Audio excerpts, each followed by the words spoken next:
In this episode, you're going to get a very advanced explanation into the psychology of gaslighting. I'm going to tell you things that you haven't heard anywhere else. But quickly, before we get into that, a little side note.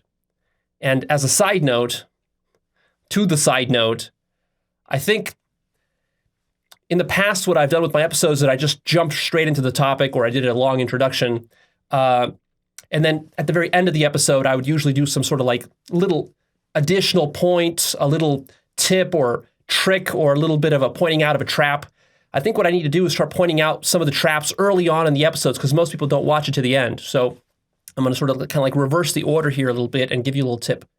So here's one of the most important tips and traps of following my work, and just basically any of this kind of work, whether you're following me or other teachers on psychological matters, spiritual matters, and so forth. The most important thing in following my work is that you think for yourself. I can't stress this enough. You have to think for yourself. I can be very charismatic and persuasive. I can persuade you of many things. That doesn't mean it's true. A lot of people in the world are very persuasive, but they're full of shit. And sometimes I can be full of shit too. You know, I'm not perfectly clean in my life and in my psychology and my mind. Almost nobody is. So this is an unrealistic thing to expect from somebody that you learn from. So the way that you counteract that is by thinking for yourself. And also, some of the things I might be sharing with you are coming from my own point of view, my own life experience. It can't be otherwise. And my point of view and my life experience can be significantly different from yours, given that I'm different from you genetically, by personality type and temperament, where I live, the culture I grew up in, and many of these factors. So if you just blindly accept and are persuaded by the things I'm telling you just on pure charisma, or just because it sounds good or kind of makes logical sense to you, this isn't enough. You need to think everything through for yourself, derive your own answers, validate against your own experience, and customize these teachings to your personality type. So that's the quick tip. Now let's get into the bulk of the topic. So this will be an advanced explanation, like I said. We're going to get into some deep epistemological stuff in the second half of this episode. The first half is going to be me presenting sort of the standard explanation of gaslighting, the kind of stuff you might hear from a psychologist. But we're not going to stop there, of course. That's just setting us up for the second half, where we're going to get into some really deep epistemological stuff. And this is really a foundational, game-changing sort of episode, so make sure you stick with me to the very end. If you think that, oh, Leo, I already know what gaslighting is and how it works, yeah, you know the standard psychological explanation. You're probably not aware of the deeper aspects and how it connects with spirituality and philosophy and these kinds of topics that we cover on this channel. All right, so let's start with the basics, though. What is gaslighting? This is actually a much overused word these days. The origin of the term, if you look it up, is from a 1944 Alfred Hitchcock film, which is actually based on a play that came even earlier. The film was called Gaslight. In this film, I haven't watched it, but this is what I'm told, is that there's a husband and a wife couple. They're living in a house, and the husband manipulates the wife in various sneaky psychological ways, very kind of nefarious, malicious ways.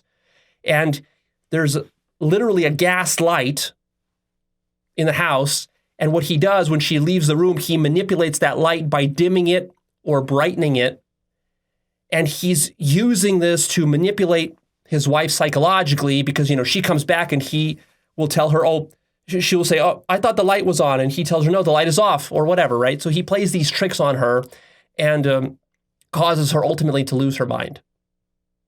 He isolates her, he manipulates her environment to control her, and eventually she starts losing her mind. So that's like the most extreme form of gaslighting. When someone deliberately tries to undermine your sense of reality, getting you to doubt whether you're going crazy. Doubt of your perception of reality, causing you to be misled, disoriented, and distressed. Gets you to doubt your own assessments, intuitions, hunches, values, and feelings. Shifting blame, and the person who's gaslighting you is refusing to take responsibility and projecting all of that onto you, causing you to question your judgment, causing you to experience confusion, guilt, shame, uncertainty, and self-doubt. Now, that's how the term was originally used for this kind of very extreme, serious, deliberate psychological manipulation. Today, however, the term is used much more broadly and casually. In fact, I was reading an article just recently. There's a university called Lake Superior State University, and they publish a list every year, their annual list of words that should be banished from public usage because they're overused, they're misused, or they're used in incorrect ways.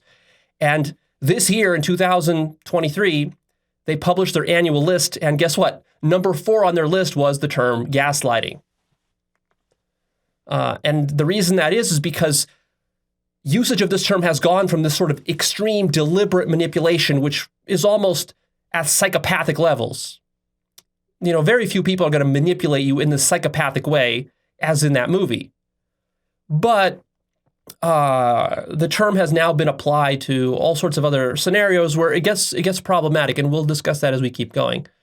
But let's talk about some classic examples of gaslighting, the more subtle forms that are not as psychopathic, but still problematic.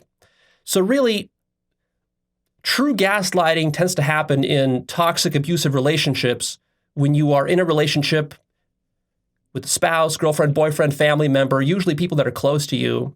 It can also be coworkers, bosses, and so forth. People who are immature, people who have personality disorders, people who have mental illness, people who are sociopathic, psychopathic, very narcissistic. These kinds of people are the ones that are going to give you gaslighting. And just also people that are very ignorant as well. Ideological people, dogmatic people, religious fundamentalists, these kind of people. Generally speaking, the lower consciousness someone is, the lower their level of development, the lower the level of maturity, the more egotistical they are, the more ignorant they are, then the more tendency there will be for them to gaslight you. So let's go through some kind of classic examples. Here's one.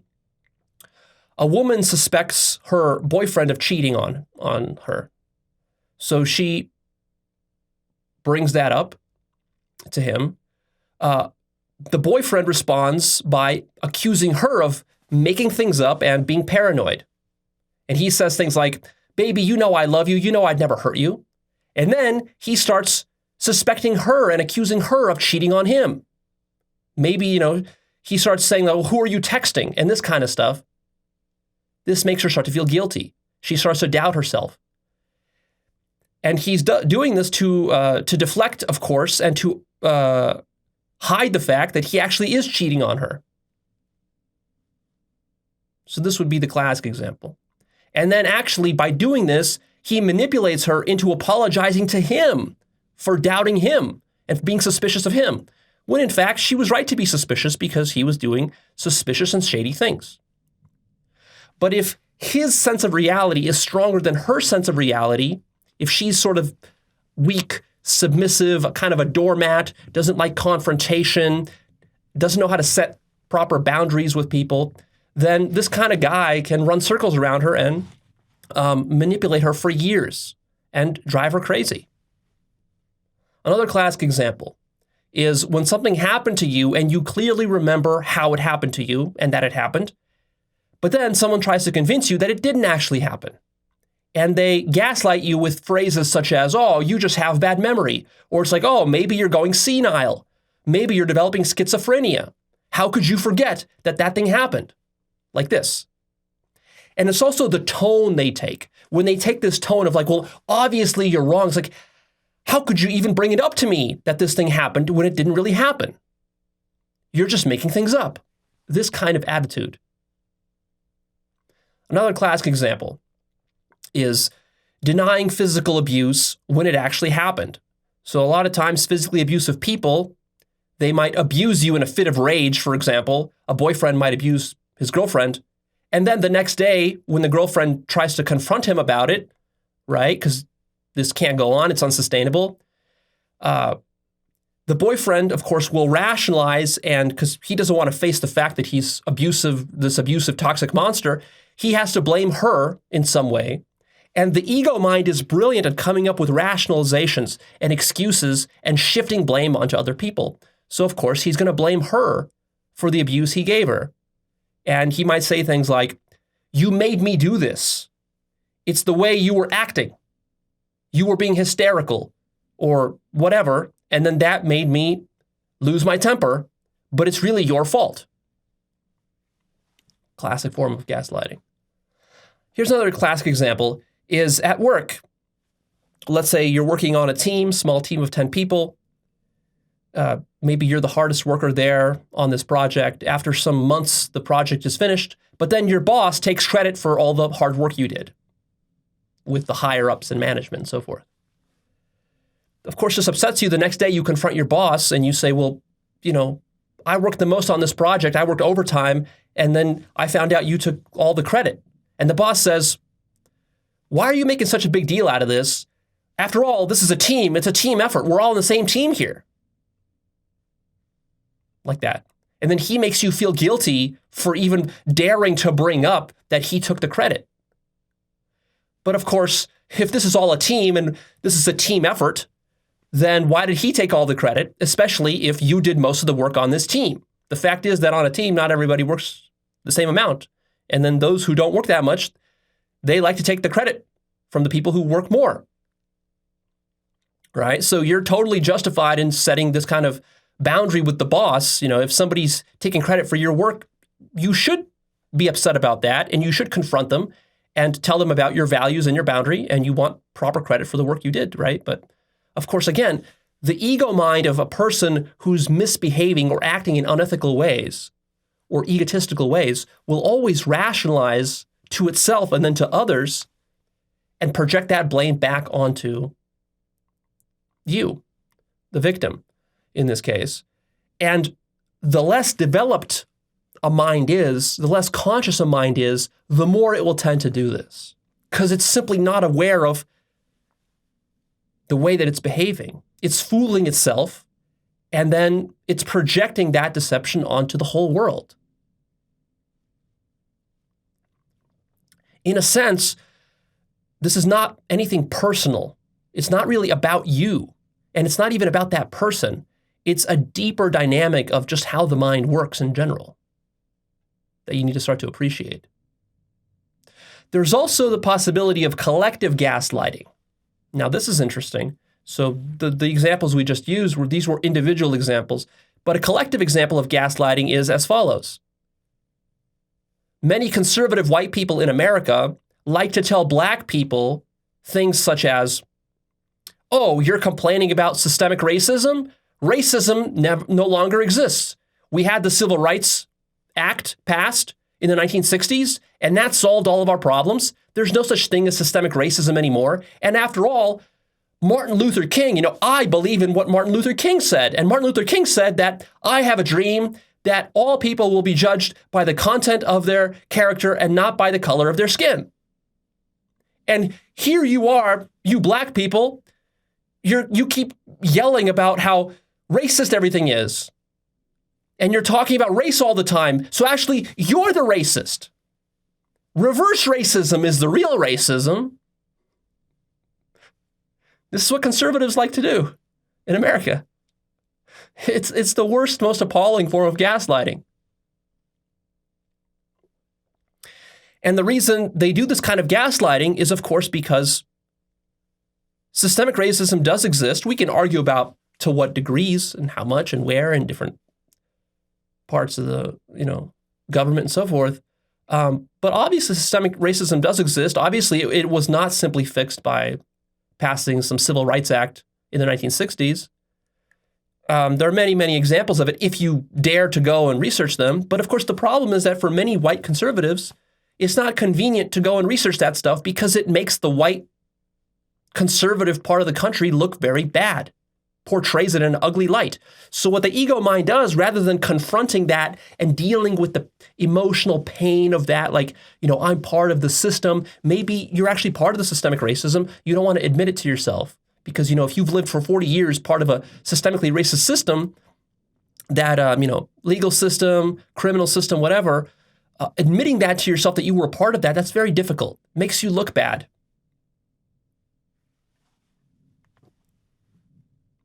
Here's a list of very common classic gaslighting phrases. So watch out for these phrases if somebody uses them on you. It's your own fault. I did that thing that I did because I was trying to help you. I would never do anything to hurt you. Stop making such a big deal out of this. Oh, I was just joking. Can't you take a joke? You're overreacting. You're being too emotional. Oh, you're just too sensitive. You're just being paranoid. Yeah, you're imagining things. Let's just move on. That was in the past.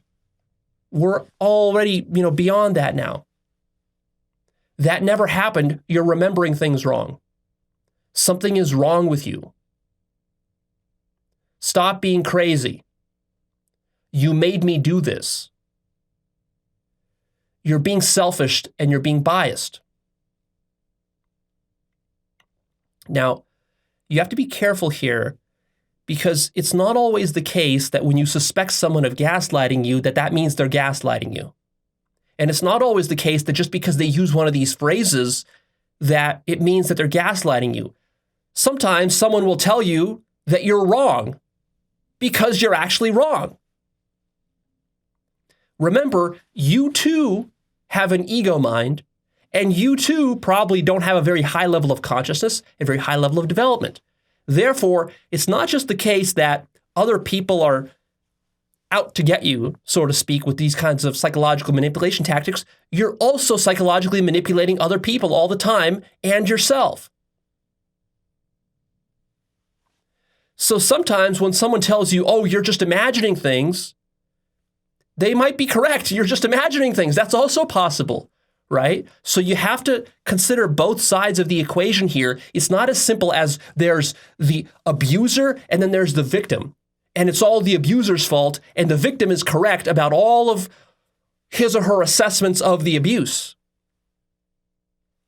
This is one of my critiques of the way that sort of mainstream psychology treats this gaslighting topic. Before I did this episode, I did a lot of research, and I read a lot of articles online written by psychologists and psychiatrists and so forth who specialize in abusive relationships. And they will tell you that if people are using these kinds of phrases on you, then they're gaslighting you and you're correct and the abuser is wrong. That's not always the case. You have to be careful with that. Who can gaslight you? Romantic partners are probably the biggest category. Your spouse, your girlfriend, your boyfriend. Parents, your boss, coworkers, friends, gurus, spiritual gurus can gaslight you. Authority figures, politicians, groomers, cult leaders.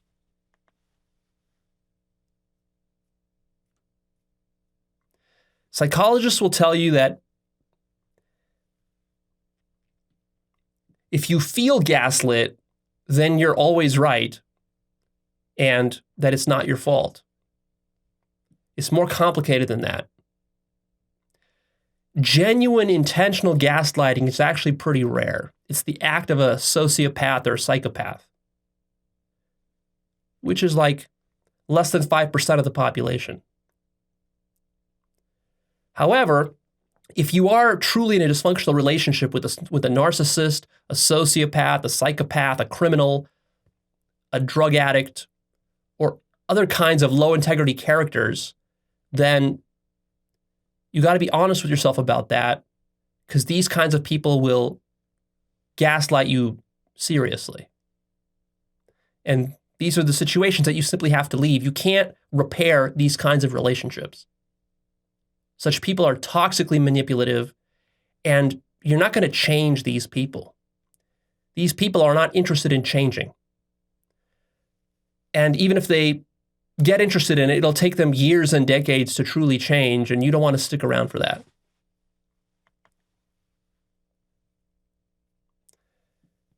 What you have to understand is that selfish, narcissistic, and low consciousness people will use manipulation techniques instinctively. This is just par for the course for how they survive. It's hard to even call that deliberate, although it can also be deliberate. But a lot of times, these people are just so unconscious and so immature and so traumatized from their childhood and so forth that they're just acting like animals. They're gaslighting you. They don't even know they're doing it.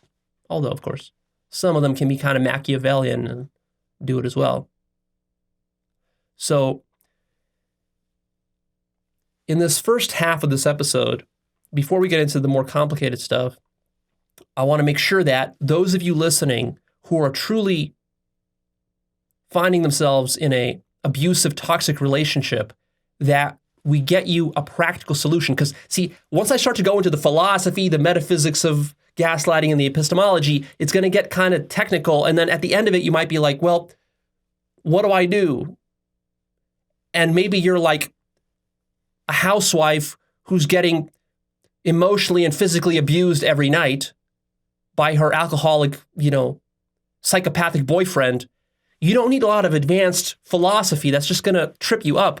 What you need is you need to be very clear with yourself that you're in an untenable situation and you need to leave this situation because you're just simply in an abusive relationship. And that's all there is to it. There's not much more complexity. Now, of course, there's more complexity to gaslighting, but in your situation, it's pretty simple. So let me just help you, those of you who are in these kinds of situations that are like very stark, sort of like black and white situations that are very abusive. Let me help you just to identify those for yourself and how to deal with that. So here's some questions you can ask yourself that will help you. Is the person you're dealing with narcissistic, sociopathic, psychopathic, Machiavellian, sadistic, extremely selfish, mentally unstable, a criminal, a drug addict, or a drug dealer? Is that who you're dealing with? Is this person very low integrity? By which I mean they're a chronic liar, cheater, thief. They have a history of gambling, fraud, being a player, being verbally abusive, being violent. Is the person you're dealing with highly manipulative, exploitative, or gets off on power and control? There's certain kinds of psyches and egos that are like that. A highly manipulative, exploitative person uses that kind of pattern to deal with everything in his life. So maybe you're not sure if that person is manipulating or exploiting you, but you might have a clear indication that that's how he behaves in business, with his friends, with his past relationships, with his clients or customers. Those are huge red flags when you start to see that, for example, your boyfriend tells you about stories of how he's manipulated or exploited his customers or clients at work. What does that tell you? That tells you that he's going to do exactly the same thing to you. You see? Because he has no qualms about doing it to his customers. Why would he have qualms about doing it to you? Also, some people just get off on controlling other people. Look out for that. That's a huge red flag. These are people who are power hungry. Another way to assess the situation is, does the person you're dealing with have a personality disorder? By which I mean bipolar disorder, borderline personality disorder, dissociative identity disorder, which is also known as multiple personality disorder, schizophrenia, malignant narcissism, grandiose narcissism, or antisocial personality disorder. These are all the most severe sorts of personality disorders that people can have. You can go research all these online. There's assessments you can take. Of course, you don't need to take that assessment in this case if you're dealing with this kind of person, but it's helpful for you to look at the questionnaires for these assessments, because the questions they ask, you can just sort of like apply them to that person yourself. You can almost take that questionnaire for the person and see, does this describe their behavior? If you're dealing with these kinds of people, again, these people need serious therapy and psychological help. They might need medication and so forth. And realistically, you're not going to change that kind of person. Now, does that mean that if you're, your husband or your wife is this way, that you need to divorce them or so forth? No, of course, you can try to work through this stuff, but the person has to be willing to work through it.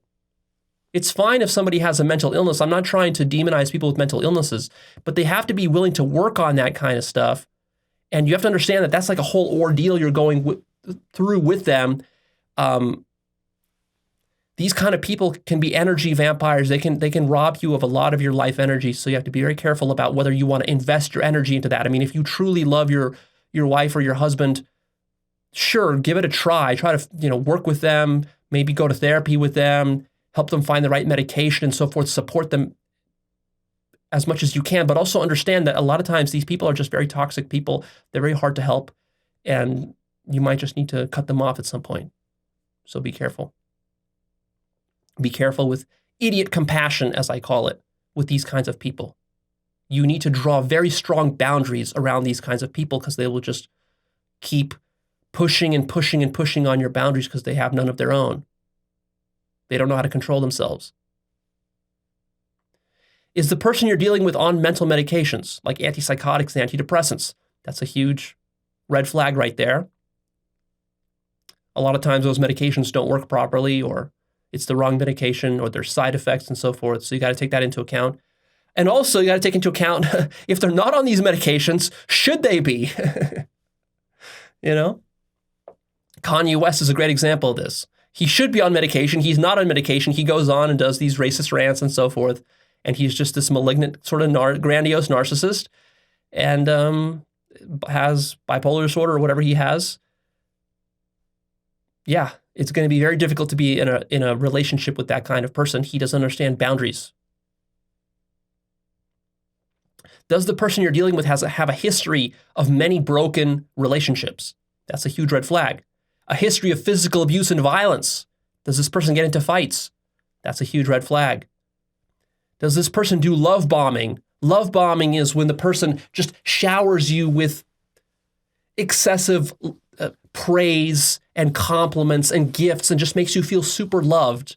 But this is just, the person's just in this sort of like lovey state for a little while. And then that's when he's love bombing you. And then the next day, he's being an abusive asshole.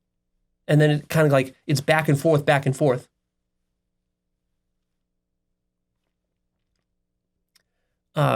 There's a big difference between genuine, solid love for someone versus just love bombing. It's like you're infatuated with somebody, and then you're just being exuberant. You're in this very kind of like exuberant, manic state, and so you can love bomb somebody with that and give them all these promises of how much you love them, how much you'll never hurt them, how you're going to keep living, you're going to be always loyal to them, and you're going to take them everywhere, and you're going to live together forever. It's, it's you and me together forever, this kind of thing. But it's like, but then they can't deliver on any of those promises. It's just empty promises, empty talk.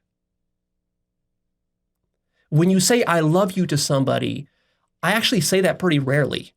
And the reason I say that pretty rarely is because I appreciate the gravity of what it means to truly love somebody. Like that's a serious thing to say to somebody. You don't want to just say, I love you casually. I don't like people who say, I love you casually. It's easy to say that and then just becomes an empty platitude. And then you can't deliver on the promises of what actually comes with true love for somebody. The next thing that will really help you is identifying this person's stage of ego development. Go check out my episodes. I have a multi-part series called Spiral Dynamics. And I also have a 3-part series called The 9 Stages of Ego Development. Watch those 2 series. This will, first of all, these 2 series will completely change how you understand human beings. It's like the difference between navigating, flying around the world without a map versus with a map. It's totally different. This is a map for understanding all human psychology. So you can use these episodes and these models that I've shared with you to identify what stage of development the person you're dealing with is at. And you can become so good at this after you have a deep understanding of these models that you can just look at somebody, how they talk, how they behave, the stories they tell about themselves. You can identify within 5 minutes their level of ego development. And this tells you whether they're at the level that you need them to be at in order to align with your values and what you want for your own life. Usually people who are at very different levels of development, they're simply not going to be able to get along. And so in this way, when you find that out, you can just be honest with yourself and say, well, we're just at different levels of development and we're not going to get along, even though I love this person, but it's just not going to work out. So I need to cut my losses. Other questions you should ask is, do you yourself have low self-esteem and struggle to set boundaries or stand up for yourself? Do you yourself have a lot of childhood trauma? If you do, this is going to prevent you from having the self-esteem and self-respect you need to stand up to people like this. So you have to be extra careful if you have low self-esteem issues, if you're very insecure and anxious, if you have a lot of childhood trauma. Of course, you need to work on that with a therapist or by yourself or a combination of both of those things. But also in this case, if you're this kind of person, you got to be extra strict because these people struggle to be strict. They tend to be too loose and too lax and too permissive. You should ask yourself, how compatible are your personalities between you and this person? How compatible are your values? For that, of course, you need to know what your values are. If you want help with that, I have a course that I sell called the Life Purpose Course, which will help you to identify your top 10 values. And then you can find out the top 10 values of your partner or whoever you're dealing with here and to see how much alignment is there. If there's too much values disalignment, then it's not going to work and you should cut your losses. Ask yourself this question, is this person violating your core values? That's a very powerful question. This clarifies things. Because see, the problem here with gaslighting is that your mind is going to be muddled and confused. You're not going to be sure, is this person gaslighting me or not? Especially if this is a person that you love and you're in an intimate relationship with. It's going to be hard for you to distinguish between the loving things they do to you and also the manipulative things and low consciousness, gaslighty things that they do to you. So the way that you clarify that in your mind is you say, what are my top values? Is this person consistently violating these top values? And if they are, can I get them to stop? And if I can't get them to see that they're doing this, that they're hurting me and violating my values, and they're not going to work with me to stop this, then I'm cutting them off. Ask yourself this question. Does this person care about my emotions? Ask yourself this question. Is this person capable of empathy? Some humans are not capable of empathy at all, whether because they have a mental disorder, like if they're a psychopath or something, or, for whatever other reasons. They may not want to, because empathy takes work. It takes emotional labor. For example, your boyfriend might be so busy at work that he doesn't have time for empathy. Well, then, how can there be a relationship based on this? Ask yourself this question. Does this person feel bad when they hurt you?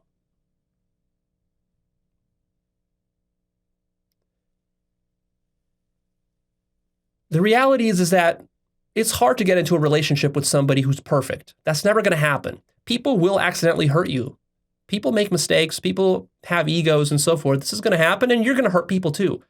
That's not the issue. The issue is when you do hurt somebody, do you even care? If such a person doesn't care, it's impossible to have a healthy relationship with them. And ask yourself this very powerful question. Is this person interested and willing to communicate and to work with me on this issue?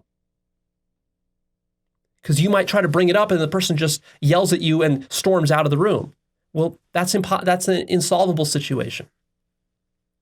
Or the person starts blaming you, how dare you bring up these things to me and make me feel bad? If the person reacts this way to you bringing up these issues, again, that's an impossible situation. You can't work with that.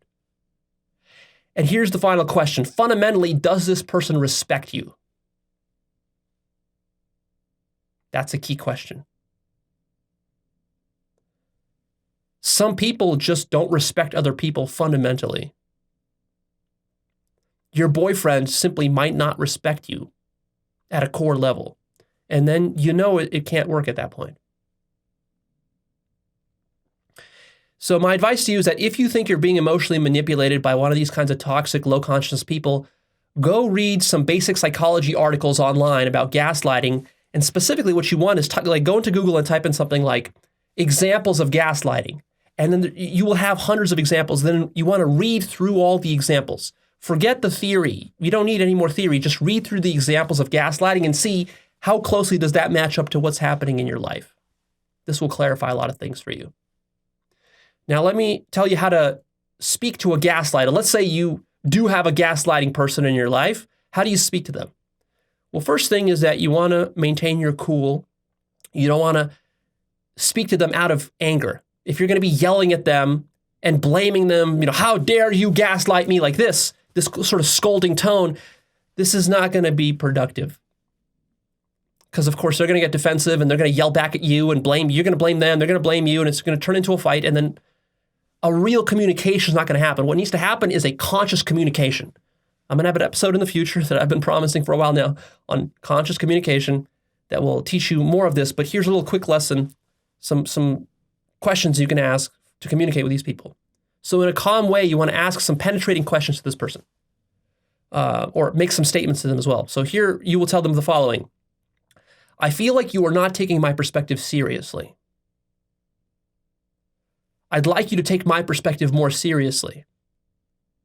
And you need to convince them that this is not just a one-time problem. It's not like, oh, something bad happened yesterday and now I need you to take that one time my perspective seriously. It's like, no, there's a pattern. Are you aware that there's a pattern of you not taking my perspective seriously?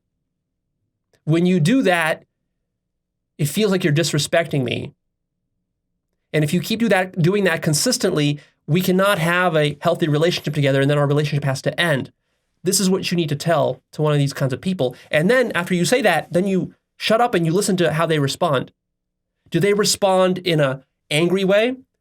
Do they get, did they fly off the handle? Did they start blaming you? Did they start denying it? Or did they actually sit and kind of like reflect and say, oh yeah, maybe I am doing that? Because see, that's the key. If they're willing to sit and reflect and just not to blame and project on you, but to actually reflect on their own behavior and being maybe willing to consider they made a mistake or something and maybe even apologize, that's a person you can work with. You don't need to cut that person off. You can work with them. At least try, see how far you can get. But if somebody just hears that, you saying that calmly to them, and then they just start venting at you and yelling at you, then of course that won't work. That's your clue. And then you can ask them again calmly, you can say, do you care about my perspective? See what they say. Did they start coming up with excuses and stories about why your perspective is irrelevant? Or did they genuinely try to say that, yeah, I do actually care about your perspective. You're right. I've been ignoring your perspective. I'm sorry. See, that's a very different reaction. Here's another powerful question you can ask. Do you care how I feel? See how they respond to that one. Do they try to minimize and make your feelings irrelevant, or do they admit that actually your feelings are important? Here's another powerful question you can ask is, can you restate my perspective back to me? Very powerful. See if they can do it. Because if you're trying to communicate your perspective to somebody and it's different from their perspective, if they just simply cannot understand your perspective over and over and over again, how are you going to work with this person? It's not going to work. Here's another thing you could say is, for our relationship to continue, I need you to take my perspective and my feelings more seriously. And ask if they're willing to do that. Are you willing to do that? So there you go. Ultimately, the solution to this is you need to have a lot more respect for yourself. Respect for your own life. This is what allows you to set clear boundaries with people and then to cut these people off. Because you need to look out for your life. If you don't respect your life, who will? Other people will only respect you up to the level that you respect yourself, no higher. So you have to set the standard. This is why a lot of abusive relationships happen to people who have low self-esteem issues, because they fundamentally don't respect themselves. They hate themselves. They're insecure. They don't like themselves. They're not living a respectable life. And therefore, when someone comes around and tramples on their values and their life, they just tolerate it because there's nothing higher they're working towards. You see, I set very strong boundaries with people who come into my life because I have something to live for. I have a life purpose I'm working towards. I'm doing important things in the world in my own perception. It doesn't matter whether it's true or not. That's how I perceive my own life. I perceive my own life as the most valuable life on this planet, not in some sort of narcissistic sense, but because I deeply respect my own life and I see the potential that I have and that I am responsible for actualizing my potential in this world. Nobody else is going to do it for me. So if I have some girl or some boss or some friend come over and start to use me in order to serve their narcissistic agenda or their selfish agenda, there's no way I'm going to allow that. You see? Because I love myself too much to allow that. Because then I wouldn't be able to fulfill my life purpose. But if you got nothing going on in life, you don't have a career, you don't have a life purpose, you don't know what your values are, you're not doing anything important, you're just sitting around the house watching TV and smoking weed. If you're living this kind of lazy lifestyle, just kind of like, going to some 9-to-5 job and just punching in and going through the motions, if this is your whole life, you really got not much to live for, and therefore you will allow all sorts of toxic people to abuse you and to exploit you and to manipulate you to serve themselves. So the deep solution here is to really work on your self-esteem issues, develop more love for yourself, cure childhood trauma that you've experienced that is causing you to hate yourself and to lack confidence. Get the love that you need. You're lacking in love. This will make you stronger. Develop a life purpose. That's what my life purpose course is about. See that if you'd like more info on that. And then that's the real solution. Okay, now let's get into the second half. This is the more deep stuff, the more epistemic, existential stuff. When it comes to gaslighting, the reality is that you can't properly understand what gaslighting is, this phenomenon, without taking into account relativity, points of view, and construct awareness. These are topics that I've covered in previous episodes. I have an episode called Understanding Relativism Part 1. Go check that out. I have another episode called What If Reality is Nothing But Perspective? Go check that out. Those are sort of prerequisites to understand the things we'll be talking about in this second half of this episode. See, under the materialist worldview, sort of scientific worldview, it is assumed that there's only one objective reality, and that reality simply is however it is, A rock is just a rock. Planet Earth is just planet Earth. Everybody lives on the same planet. Everybody lives in the same universe. And in the end, there's just one objective reality.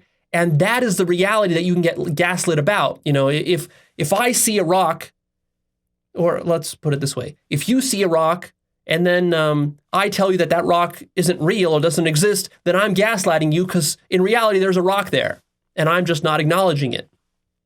That's the material paradigm. But the situation that we find ourselves in is much more interesting than that, it's much more complex. There is no one objective reality in the way that scientists like to think, the way that most people think. Reality is relativistic, perspectival, and constructed.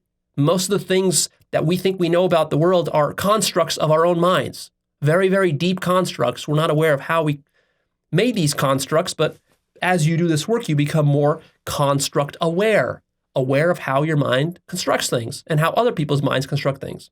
So the reality is not that your worldview is 90% correct and 10% imaginings. It's the other way around. It's like 10% of your worldview is something objective and factual, and 90% of it is constructions of various kinds, which are also very biased and selfish. And so what we got going on is we have minds, different minds. Everyone in your family has a different mind and is constructing reality in their own unique ways. Now, of course, there's a lot of overlap, especially in a family. There's going to be a lot of overlap. A family tends to think along the same lines and share certain common assumptions about the world, whether it's materialism, religion, spirituality, whatever, like that. And same at work environments. There's a lot of groupthink going on in all these kinds of institutions, family units, churches, religions, university departments. There's a lot of groupthink going on. So there's going to be a lot of constructing of reality happening in all these areas. But since everyone is constructing together, in a collaborative way within that small group, we tend to create sort of a bubble, an epistemic bubble of a kind of a reality and a kind of a worldview, and then we take that for objective reality. And then when anything contradicts that, then of course we get flustered, we get triggered, we get irritated, upset, and we like to cry, gaslighting. But what you have to appreciate is that people live in their own reality bubbles. Once you understand this, you can appreciate how unintentional gaslighting happens. There's always clashes between how humans perceive and construct reality, because it's not just pure perception, it's a constructive process. And there's matters of degree here as to how much clashing there will be between reality. If you take two people, no two people will perfectly agree on what reality is. Even if they went to the same school, same university, same family, same country, same religion. There's always going to be at least some differences. But if you take two people from opposite sides of the planet who went to different schools, different cultures, different religions, different countries, different families, different backgrounds, different genetics, different personalities, all this, they're going to have very different reality bubbles that they live in, and there's going to be a lot of clashing and misunderstanding. So look how it works. If I perceive and construct reality A, and you perceive and construct reality B, when we come and interact and communicate with each other or try to form a relationship, then I'm going to be trying to convince you that reality A is the real reality and that reality B is not the real reality, it's a fantasy. And you're going to do the same thing to me.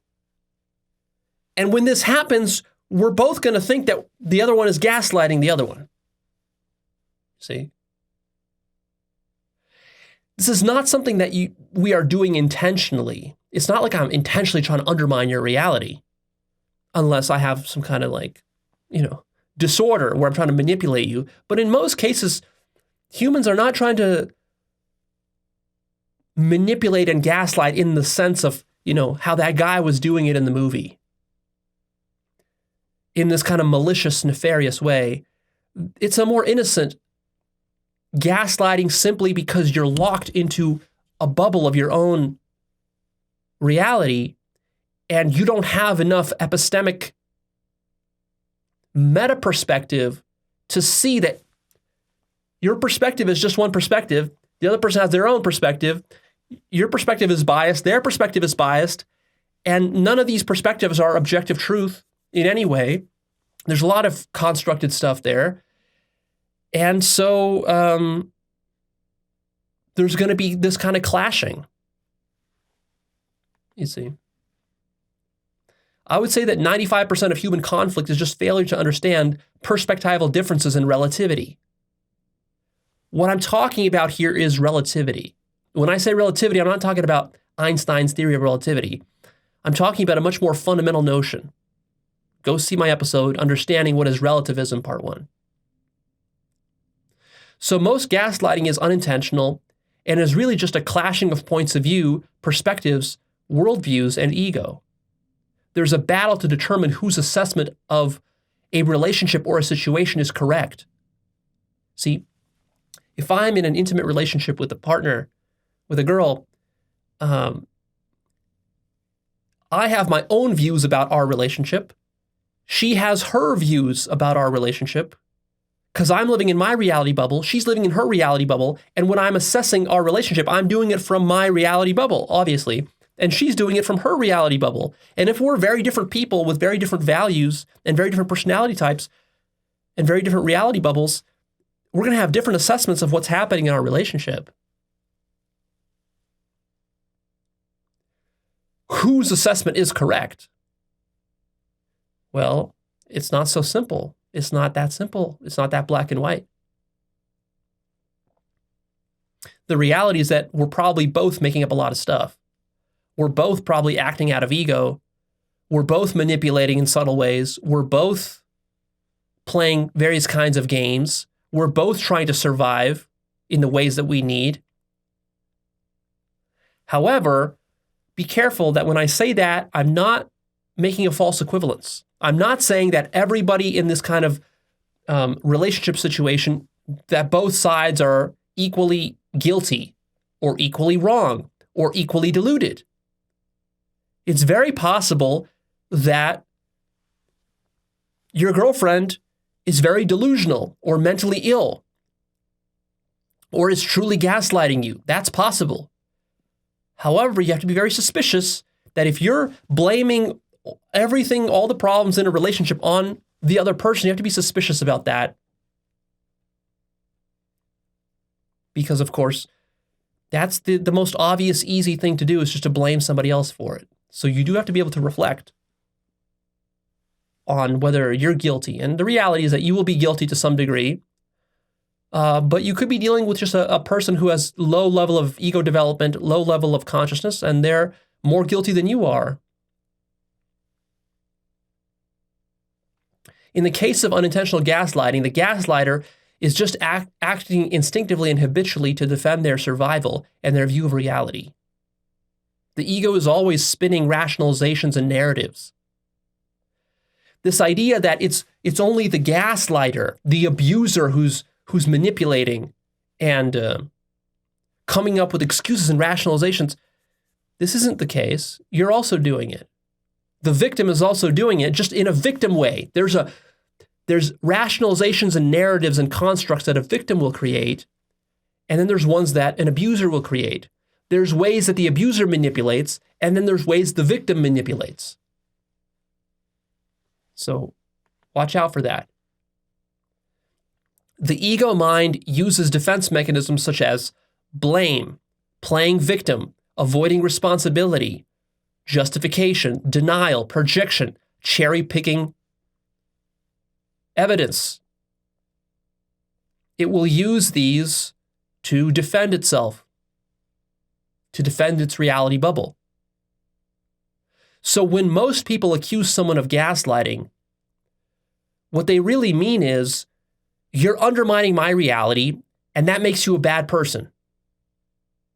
Because, of course, the worst thing for the mind is to have its reality undermined. And the more fundamentally one's reality is undermined, the more that ego mind is going to fight back and blame that other person for gaslighting or whatever other kind of thing it wants to do, whatever excuse it has.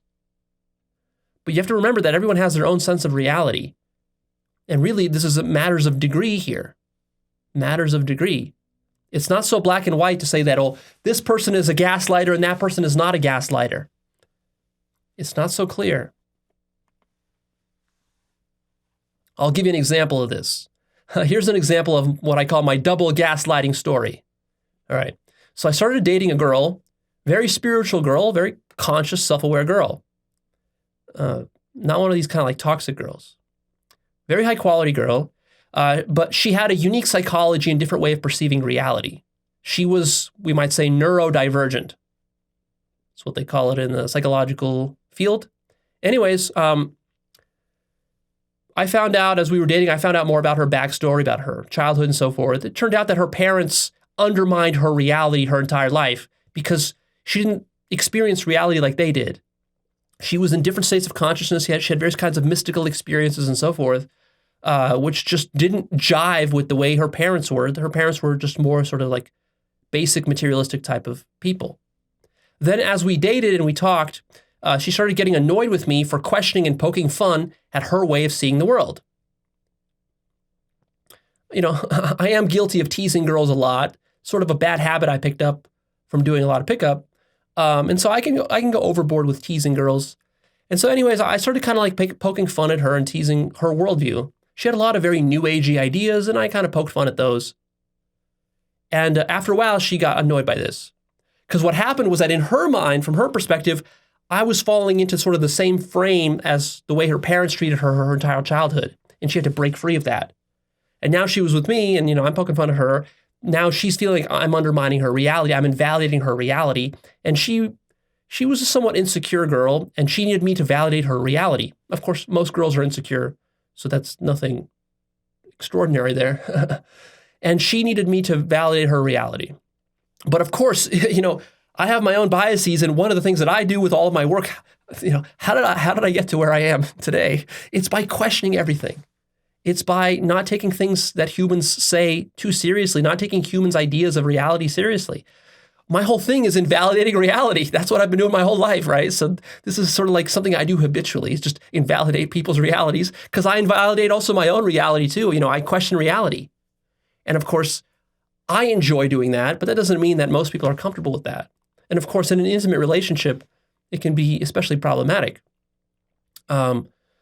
So of course, I undermined a lot of the new age stuff that she would talk to me about. And this made her very insecure and upset with me. So then she started accusing me of gaslighting her. When she first said it, I was rather shocked, because deep down, I've already gone through other kinds of relationships in the past that didn't work out.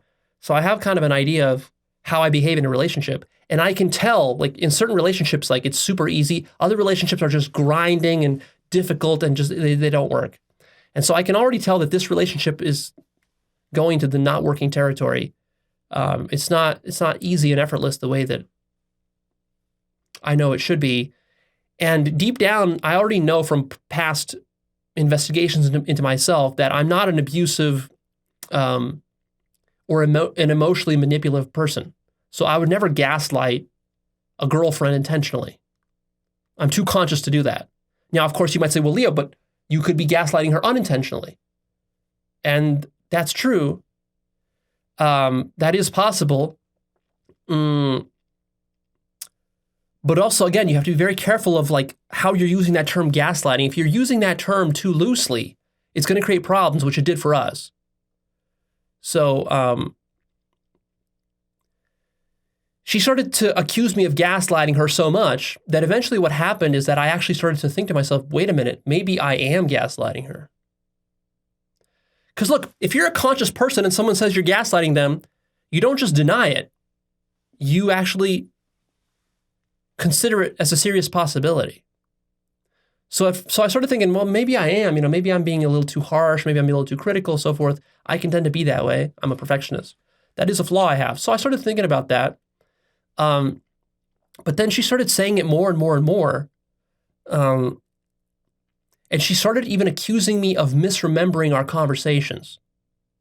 Sometimes we have a conversation, she would get upset or something, and then the next day she would talk about it with me, but I would tell her, this happened, and this happened, and she would say, no, that didn't happen. I know my memory is very good, right? So when she started telling me that this stuff didn't happen, that's when I knew that this is not right. Because I knew that I was not misremembering our conversations together. So essentially what started happening is I started feeling gaslit by her. But it was hard for me to tell her that I feel that she's gaslighting me because she was already accusing me of gaslighting her. So I felt that if I tell her that I'm gaslighting her when she's telling me that if I accuse her of gaslighting after she accused me of gaslighting, then she's going to think that I'm gaslighting her even more. Right? And I didn't want to play into that frame. So I just sort of kept my mouth shut and just kind of try to deal with it and try to manage the situation. Now, of course, she wasn't gaslighting me intentionally either. She's a conscious girl. She doesn't want to hurt me. She's not trying to purposefully manipulate me. But when she's telling me that I'm remembering things incorrectly, to me, that was the cutoff point. That was the clear indicator of okay, this is something's going on in her own mind. And then later I actually learned that she has very bad memory. It's not just that she was misremembering this one situation, she was misremembering a lot of situations. And then she herself admitted that she has bad memory, even though she was gaslighting me about how I was misremembering things. No, I was remembering things correctly. I can be an asshole sometimes. I can be guilty of that in an intimate relationship. But the thing that I'm not ever guilty of is misremembering things. I have a very good memory, and I know that about myself.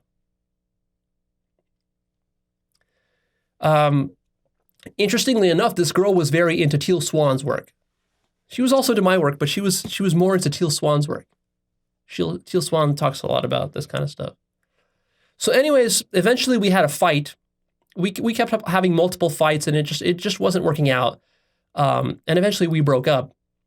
And we just had very different personalities, very different ways of experiencing reality. Then what happens, it was kind of a bitter breakup because we were both very excited about this relationship. It lasted about a month or so. We were both very excited about the potential. We thought it was going to work out, but it just didn't work out. So it was heartbreaking for both of us. But then a few weeks later, she texts me. I'm texting with her, and she says that she has DID. She found out that she has dissociative identity disorder, which is multiple personality disorder. And she said that it's after we broke up and the pain of the breakup that helped her to realize that she had this multiple personality disorder, of which she wasn't herself aware. She was about 25 years old. She wasn't aware she had it. She learned it through this bitter breakup. So yeah, stuff like that can happen to you. Ultimately, I don't blame her. I take responsibility for certain ways that I acted.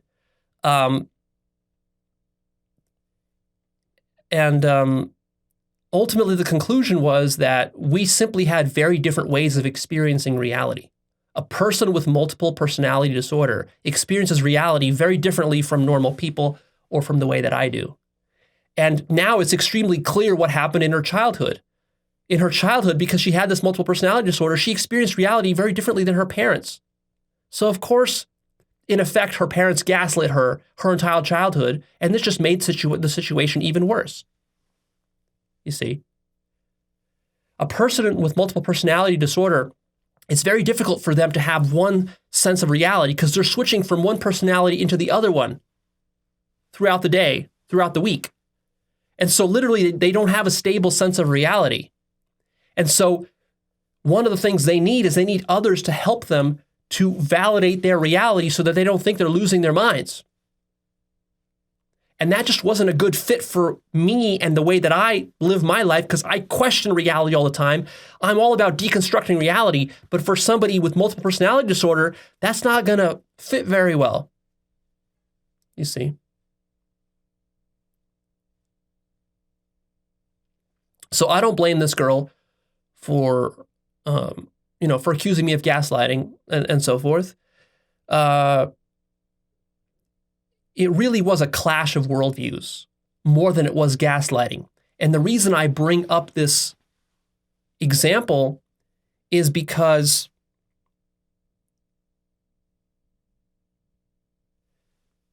I want to show you that the term gaslighting is inappropriate in a lot of situations. So I think that this whole situation would have gone a lot more smoothly if we didn't use the term gaslighting and instead we both understood that we just have very different realities.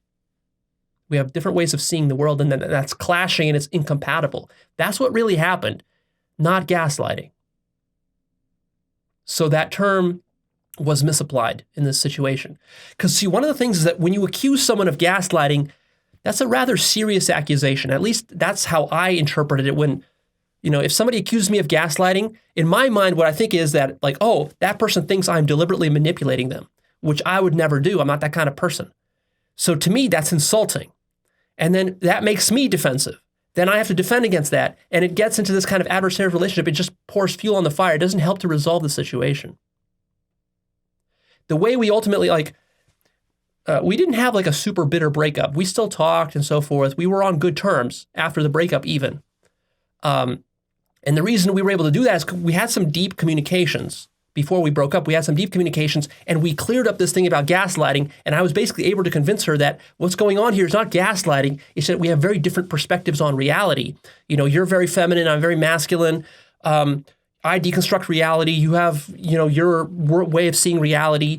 It also happened that she was very feminine and she had an extreme sensitivity to emotions, just unusual. Of course, women are more sensitive emotionally than men by default, but she was way more sensitive than most women are, extremely sensitive. So I felt like I had to tiptoe around her and walk on eggshells, not to just, say the wrong thing that would, set off her emotions. And for me, that didn't allow me to be true to myself because, the way that I am. I can be dismissive. I'm very dismissive of people's worldviews, people's bullshit, people's new agey, crap. I don't tolerate that very well. And that that kind of person is not suitable for that kind of emotionally sensitive girl. She needs a much more emotionally sensitive guy to be her boyfriend. And I didn't like I could change the way that I was to be extremely sensitive around her, but I didn't like how that made me feel. It made me feel like I'm not being true to myself. And so that wasn't sustainable. So anyways, that's my example of double gaslighting. It is possible that when people accuse you of gaslighting, that actually they're the gaslighters. That is possible. In fact, this led me to this interesting idea for a screenplay. I want to write a screenplay. I'm not going to actually do this, but it's an interesting thought experiment. I want to write a screenplay about a film where a woman gaslights a man, sort of like the inverse of the Gaslight movie by Alfred Hitchcock. I want to write the inverse of that, where the woman gaslights the man by constantly accusing him of gaslighting her. And in the movie, she reads a lot of psychological new age material. She listens to a lot of like Teal Swan type of stuff, right? And then she weaponizes all that against him. And then ultimately, she drives him insane. He loses his mind and kills himself. And the plot twist at the end of the movie is that we find out that she has multiple personality disorder.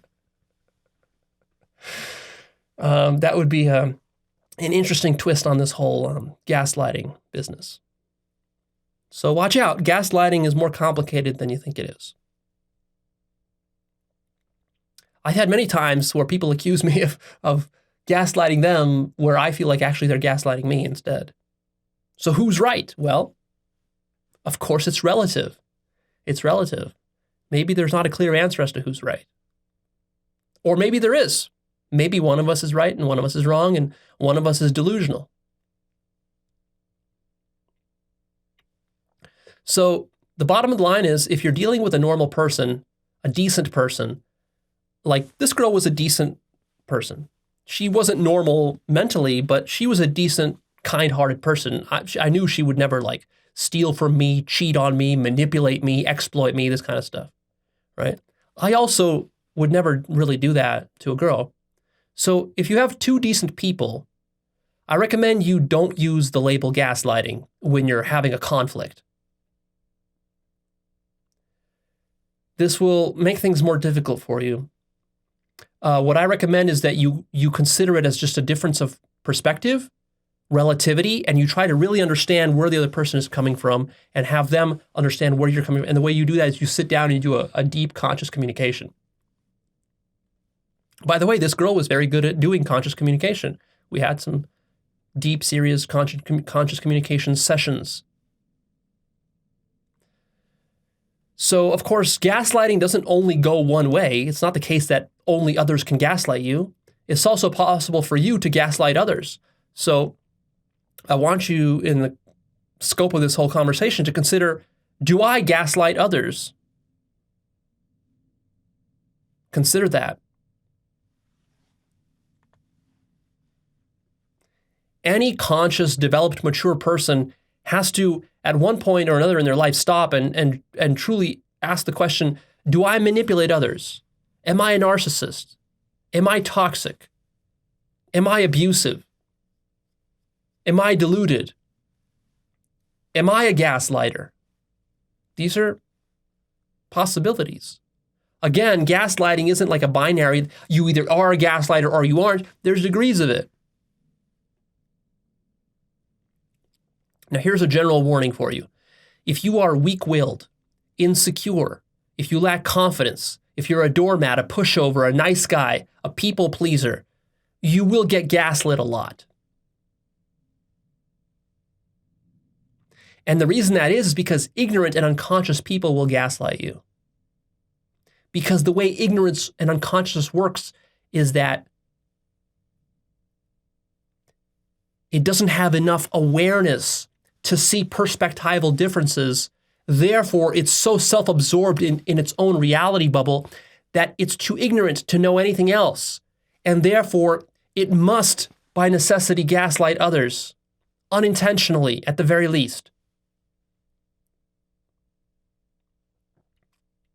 You see? So this is something you have to get used to. What comes to mind is another example. This one's from my childhood. When I was about 12 years old, maybe 10 years, 12, 10 years old, somewhere in that range, I came back from middle school. I had a science paper to write for middle school, and I had to write something about zoology. So I came back home, and then we had an adult friend of the family. He was like 30 years old, who was helping us do some computer stuff around the house. He was running some cables and stuff like that. Anyways, I would talk with him about my life and so forth.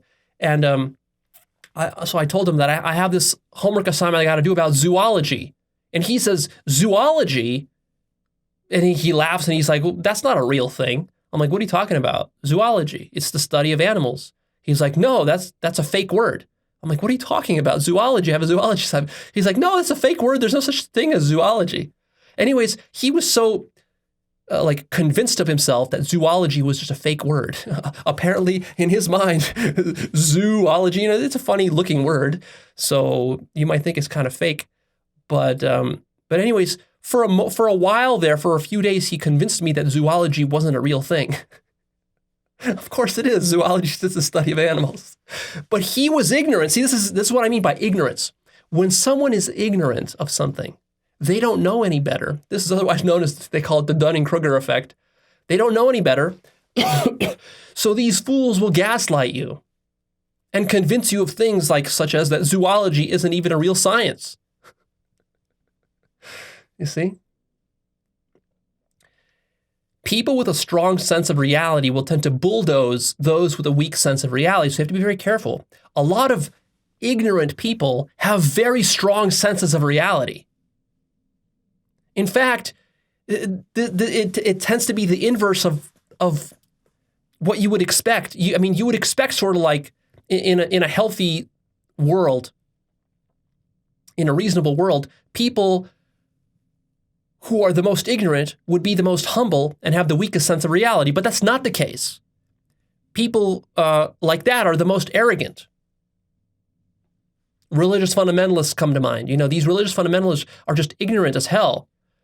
But their sense of reality is so strong that they can become suicide bombers. That's how deeply they believe in their sense of reality. They don't question for a second.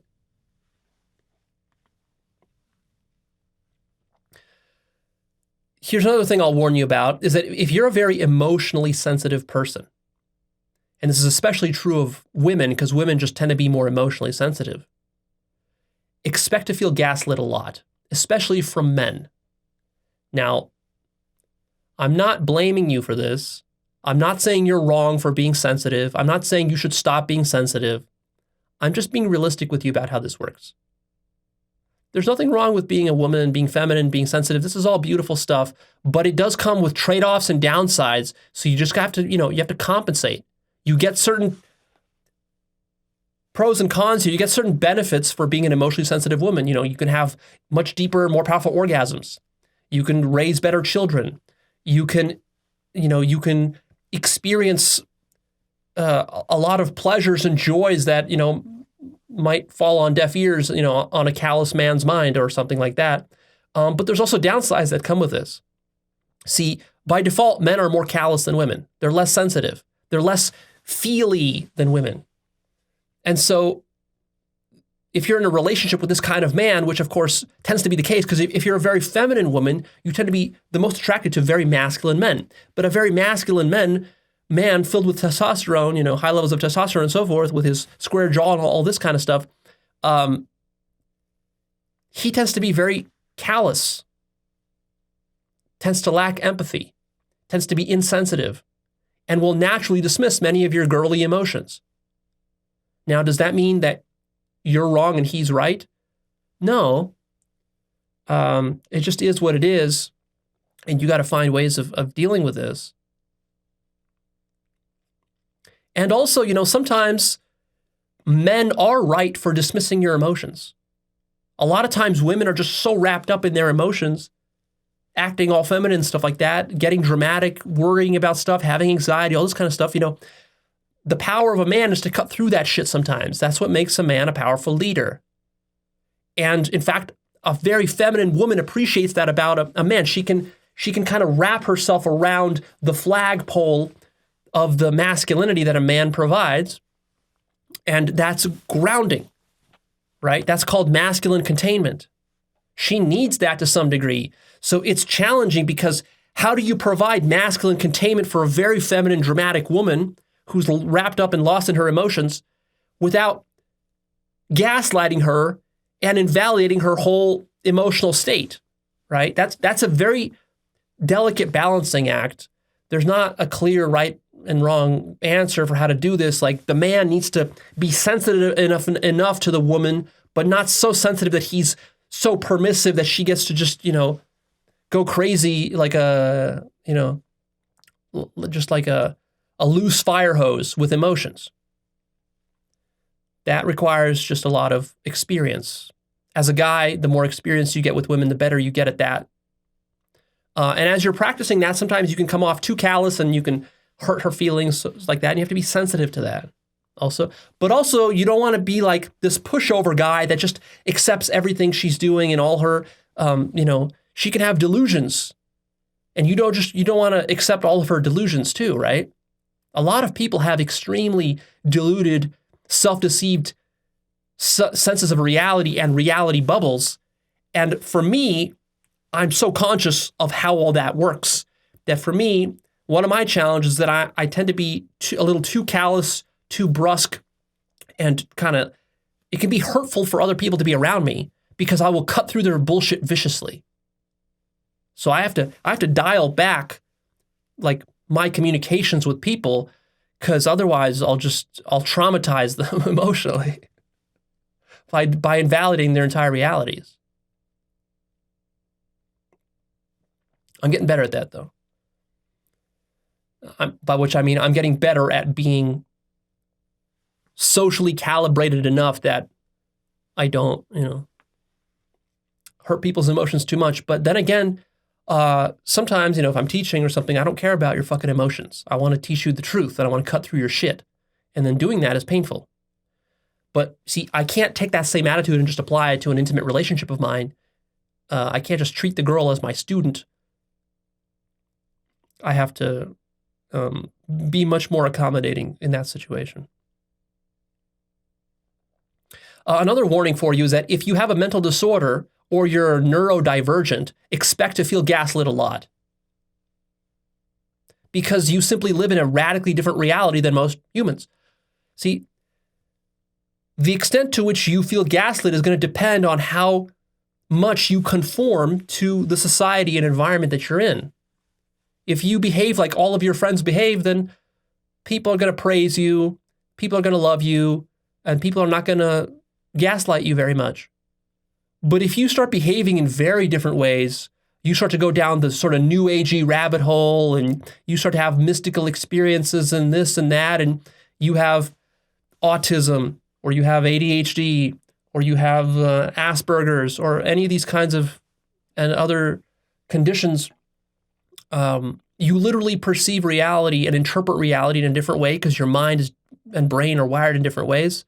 You have different chemicals in your brain, and that's going to lead to a different reality and therefore a lot of conflict with people. And another warning is that if you were born with spiritual abilities and talents, like you have psychic abilities, stuff like this, expect to feel gaslit a lot. Teal Swan is a good example of this. I have another friend, for example, who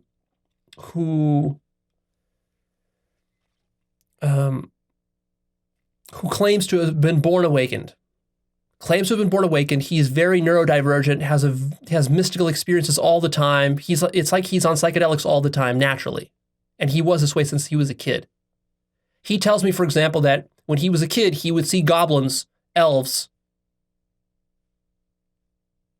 He would see them the way that you see birds when you go outside. He would see fucking goblins and elves. So just imagine for a second that you're born that way. How do you relate to other people? How do you have relationships with them without them gaslighting you? You see, his own parents would gaslight him because he would tell his parents as a kid, like, I see goblins and elves. And they would say, no, you don't. That's just imaginary. And then he said, no, I actually see them. And she says, no, you're being silly. You're just imagining stuff. You're just a little kid. You're a stupid little kid. It's like, no, I see goblins and fucking elves. You see, it took him years to get over that and to develop confidence in his own sense of reality. Now you might say, well, Leo, but does he really see goblins and elves? How do you know? Maybe he's just full of shit. Of course, I can't know. I'm just telling you what he told me. And what else I can tell you is that he's a very, very conscious guy. And he's clearly, when you communicate with him and you see his demeanor and his emotional state, it's like he's an alien. He is not a normal human being. Very obviously, he is not a normal human being. He does not have a normal experience of reality. Now, you can try to explain this away by saying hallucinations or he has mental disorder, whatever, but it doesn't matter. The thing is that a small subset of humans are born with psychic abilities, are born with mystical experiences, they have very different experiences of reality. These people tend to be the spiritual types. They tend to be the psychics. They tend to be the gurus. They tend to be the new agers, this kind of stuff. But this is not how most people experience reality. Most people's experience of reality is very materialistic. So there's definitely going to be a ton of gaslighting there, for sure. Just not malicious gaslighting, just because other people don't understand you. See, when you go to a materialist atheist who works at Caltech or MIT and you tell him that you see goblins and elves, he's going to think you're fucking crazy. And the reason he thinks that is because he cannot conceive of a reality where goblins and elves are possible. Now, of course, the reality is that the reality we live in is an infinite mind, and consciousness can easily conjure up goblins and elves. There's nothing crazy about seeing a goblin or an elf. Consciousness can easily create one. But most humans aren't conscious enough to know that, so they're just going to blame and demonize these people. That's why witches and psychics have been demonized, and saints and sages have been demonized throughout all of human history, right? What do we do with a witch? What we do with a witch is just a neurodivergent person who has mystical experiences naturally without much effort.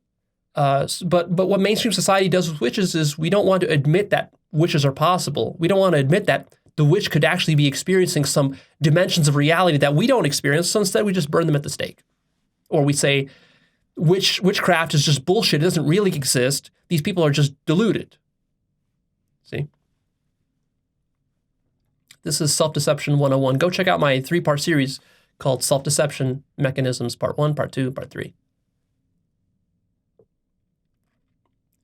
Now you might say, but Leo, I need my worldview, my insights, my understanding, my awakening, my mystical experiences, and my intuitions and feelings. I need all of this validated. And my answer is to you, no. You don't get that. You're not a child anymore. You're an adult. As an adult, you don't get this. You cannot expect to have any approval, validation, or understanding from others about your reality. This is the truth. As nice as those things are, and we do need these things as we're maturing and developing as children, right? If you start invalidating a child from a very young age, you're going to create a very mentally dysfunctional, crippled child. But eventually, the child has to grow up and get stronger. And the whole point of what I teach here when I'm trying to convey to you is I'm trying to help you to develop sovereignty of mind. To develop sovereignty of mind, you have to let go of this expectation that everybody around you is going to validate your experiences of life and your understanding. They won't. And your feelings. They won't. Let go of people liking you, of getting their approval, of them understanding you.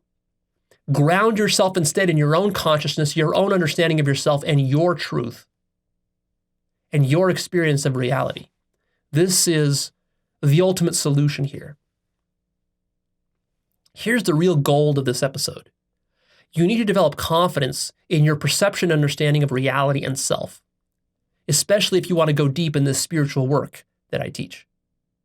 The less mainstream your views, insights, and opinions are, the more ignorant normies and the mainstream people will gaslight you. This is something you just have to take on as part of the challenge. I have so much experience with this, I'll tell you about here in a minute. See, as challenging as the work of awakening is, and spirituality is, and personal development is, going through the spiral stages, all that development work is very challenging. But what makes it doubly challenging is that the higher you get beyond the mainstream, the more others will gaslight you. Your family, your friends, your coworkers, people at the university, and even your spiritual companions, those people who you thought, it's like you left your family, you left your boss, you left the university, and you finally went into some new age community, and you found some companionship and some understanding there from others who are going through the same process. And finally, you found some people you could talk about God with, about awakening with, do psychedelics with, all that stuff, right? And you think, well, finally, I found my community. And then to go to the next level of development, you're going to have to even leave that community because you'll realize that even those people are not truly waking up, are not truly conscious, and they themselves will gaslight you with all their new age bullshit. In the same way that those materialists at university gaslighted you about your spiritual pursuits and the way that your family gaslighted you about your development work. Eventually, you will have such radical awakenings and insights that your worldview will become so different, it will feel like the whole world is gaslighting you. And you have to be strong enough to withstand that. And that's what I'm trying to develop you towards. Sovereignty of mind. If you are weak-willed, you will be dissuaded from this work and from your insights, legitimate insights, by peer pressure and by groupthink. And simply by others denying you validation and approval and love. And you have to be strong enough to overcome that, to not need that. If you need that too much, you won't be able to reach the highest levels of consciousness simply because you're not going to have the approval that you crave at those levels of consciousness. Understand this, that there is always a battle for how to define reality. Reality is a very slippery, illusory thing. It's nothing solid. So in all of your relationships, in all of your social interactions, across the community, across culture, there's a never-ending war about how to define reality. You got to get serious about this and toughen up. Develop a thicker skin. No two spiritual teachers agree on how they define their realities. Have you noticed this? The more you study spirituality, the more you'll notice this. They all disagree with each other. And you got to be able to handle that. You will be gaslit by atheists, by rationalists, by skeptics, by scientists, by academics, by professors, by religious fundamentalists, by non-dualists, by Buddhists, by gurus, by New Agers, by doctors. Don't assume that these people know what's really going on.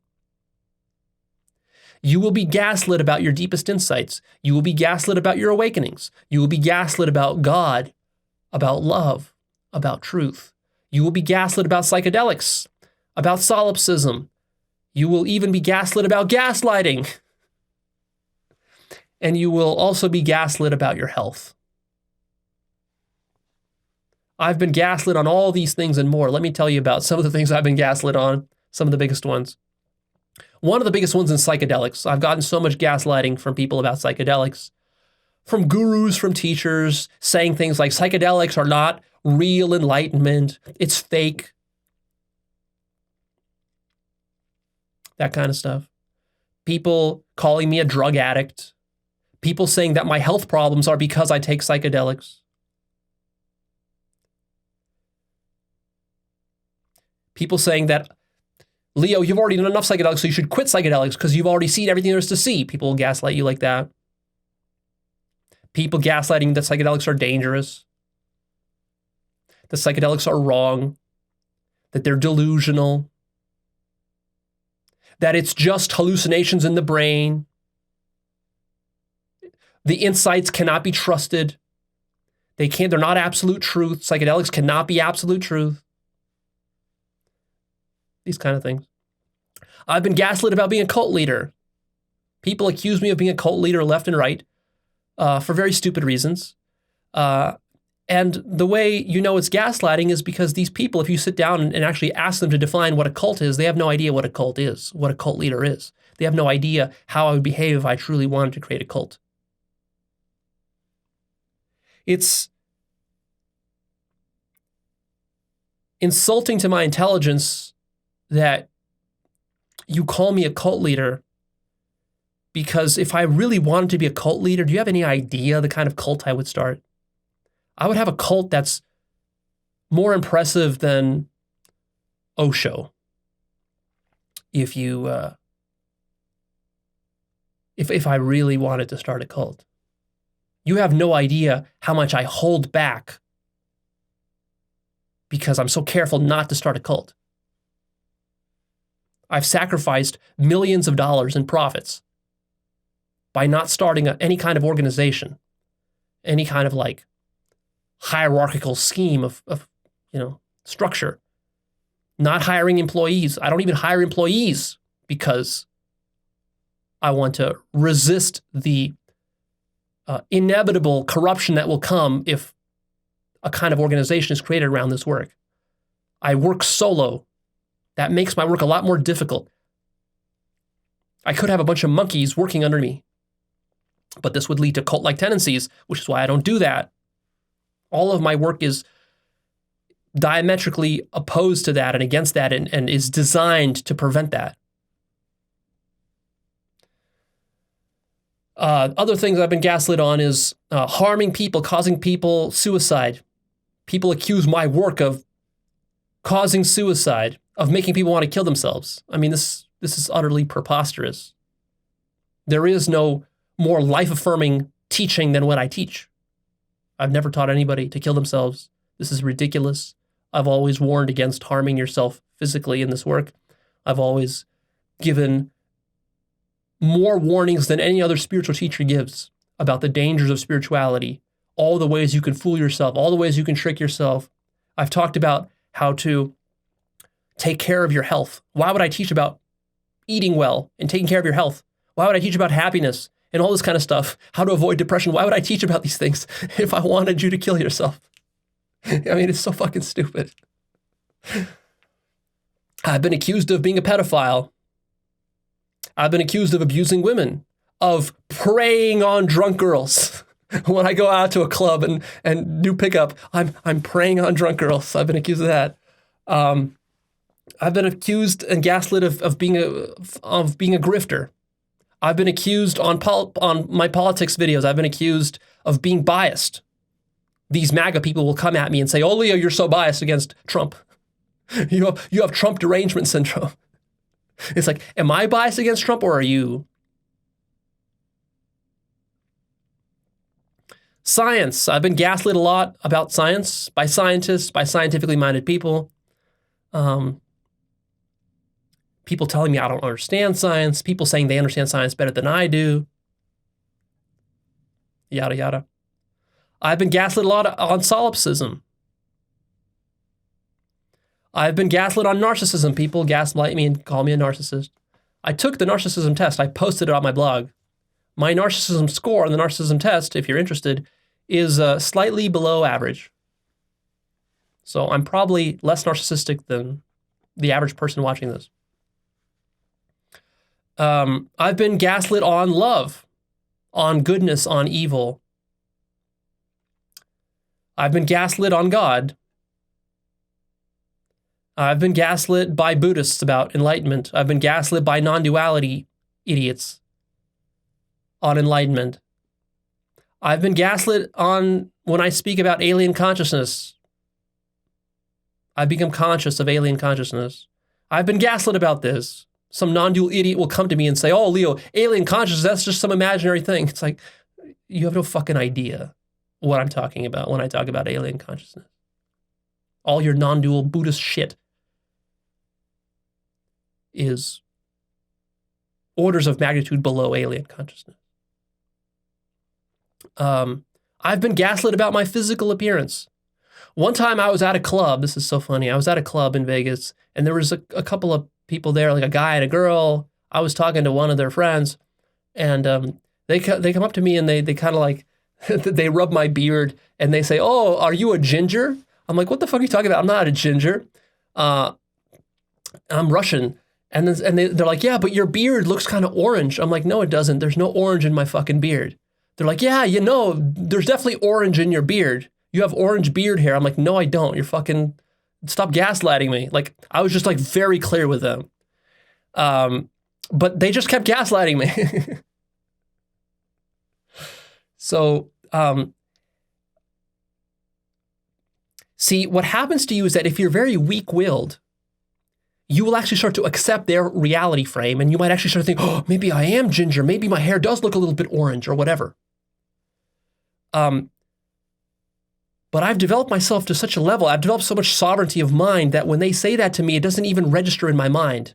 Like, I clearly see it as bullshit, right? I dismiss it as bullshit instantly. I don't waste my time entertaining that. See, here's the thing, is that if you don't develop sovereignty of mind and confidence and clarity and decisiveness, what will happen is that you will just become the average of all the people around you. Whatever people say to you, whatever comments they make about your physical appearance or about your level of narcissism or about how they see you, that will become your reality. Your friends and even strangers will start to define your reality. This is extremely problematic. It's going to make it impossible for you to be happy also, just on a practical level, not to mention that you will never reach the higher levels of consciousness. All these non-dualist, Buddhist, spiritual New Age idiots will definitely gaslight you into their own level of ignorance. They will tell you things like, oh, just, stop thinking so much, turn off your mind and just meditate. This is how the Buddhists and the non-dualists will fucking gaslight you.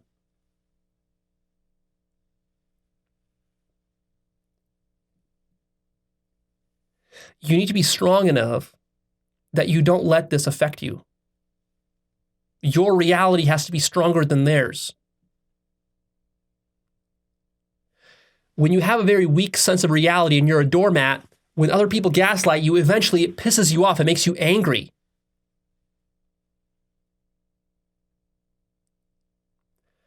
But what are you angry about? These people are just ignorant. They don't know any better. See? It's not their responsibility. It's your responsibility to be confident in your own reality. You can't expect that from them. They're too stupid.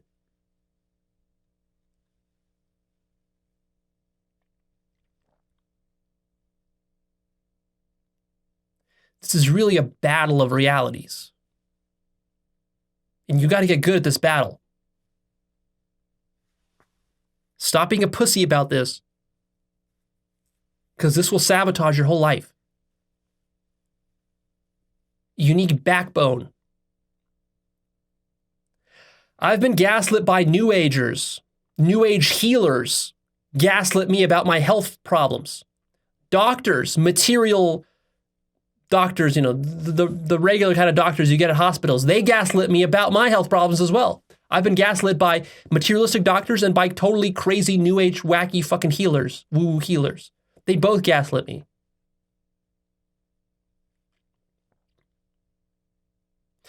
The problem is that when you're weak-willed, all this gaslighting can make you so confused, running around in circles for years. You will lose literally years of your life energy in the fantasies and delusions of other people because you're just too weak at defining your own sense of reality. One of my biggest emotional challenges for years has been all the gaslighting that I've gotten from spiritual people about my awakenings, realizations, levels of consciousness, and my use of psychedelics. Finally, at this point, I've reached a point where I'm done with that shit. I've put my fucking foot down. I've drawn a line in the sand. I can see all the bullshit that these people are fucking playing. They have no idea what awakening is, or what psychedelics can do, or what God is, or what consciousness is. These people are clueless. But it took me years of struggle, because during these years I thought, oh, maybe that guru is right. Maybe this teacher is right. Maybe they're right. Maybe I'm fooling. Maybe I am a narcissist. Maybe I'm just being egotistical. Maybe I am doing too many psychedelics. Maybe somebody is more enlightened and they know better than me. All this kind of stuff. Like, I went through years of that. That's part of this work. Now you might say, well, but Leo, how do you know that you're right? How do you know you're not deluded? How do you know those people aren't right? Maybe you should listen to them. Well, in the end, ultimately, you have to put your foot down on something in your life. You can't just be this wishy-washy, neutral person that cedes their authority and sovereignty to everybody else. It's like, well, yeah, maybe this person is right and they're right, and maybe this and maybe that, and then you're always just in maybe land. No, you can't live life this way. At the end of the day, you have to make some decisions about what you think is true, what you think is false. I'm not here to justify myself to you. I'm just giving you some examples from my personal life so you understand how difficult and painful this is. It's challenging to develop this kind of backbone. Because one of the things society teaches you is to be humble. Be humble. And then in practice, what that means, being humble, what that means is that everybody gets to fuck you in the ass, and you got to be humble about it. Funny enough, the better of a person you are, the more gaslighting you will get. And the more it'll get to you. Because as a good person, you're actually open to feedback. You're not one of these closed-minded religious fundamentalists who just believes what they believe and nothing else, and nothing will ever change your mind. You're not like that, of course. If you're doing this work, you accept that you could be wrong. You want to be open to feedback. But you have to be very careful about that because you will get a lot of wrong feedback. How do you decide which feedback is right and which is wrong? Well, that's difficult, you see, because if your whole worldview is wrong, then the mechanism you use to decide which feedback to accept is also going to be corrupted and wrong. You see, corruption is a very deep problem. Self-deception is a very deep problem. Because if you're very self-deceived, you can't even be helped anymore because the feedback you're being given, you will misinterpret that feedback with yourself through your self-deception, the lens of your self-deception, and you will not even be able to interpret that feedback correctly. And then you'll remain within your self-deception. You're going to double down on your self-deception. And then what can also happen is that, let's say you are one of these very generous, open, humble people, and people just abuse that with their bullshit. You see, the ego looks for loopholes in everything. And one of the things that an ignorant ego does from other people is that if you're a very open person, loving, empathetic person, they will abuse all of that to try to manipulate you for their own purposes, with their own ignorance.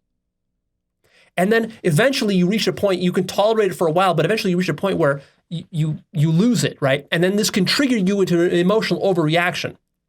And then when you do finally, you've had enough and you fucking yell at these people and you tell them to go fuck off, then they're going to use that against you and say, look, you lost your cool, you lost your temper. We were gaslighting you for years, and then finally you said something about it.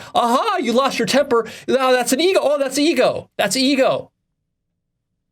See, and they will gaslight you some more about how egotistical you are for losing your temper with them once in a while, once in 5 fucking years, after all of their horseshit. This is how egos play these games, right? You got to be wise to all this because I have an episode called Distraction, the ego's favorite defense mechanism. All these games are just distractions to get you to turn away and to keep you from being focused on the truth and pursuing your own development and doing positive things in your life and having awakenings and realizing God. These are all distractions, and you got to realize that and be wise to it. If you let people just play games with you, bullshit you, and waste your time, they certainly will, because that's how they live their lives. They're going to pull you down just like crabs in a bucket. So you got to do something different to escape that. You have to develop sovereignty of mind. If you're feeling like someone is gaslighting you, the trap is to start blaming them and to play the victim. Stop doing that. Instead, ask yourself this: how am I avoiding taking responsibility here? I know it can be very infuriating to be gaslit a lot, especially for months and for years by people. But if you're tolerating that and you're allowing that, that's something you're doing. That's actually your responsibility. Yes, these people are ignorant assholes for gaslighting you. But what can you expect from them? They're ignorant. They don't know any better. The only one who can know better is you.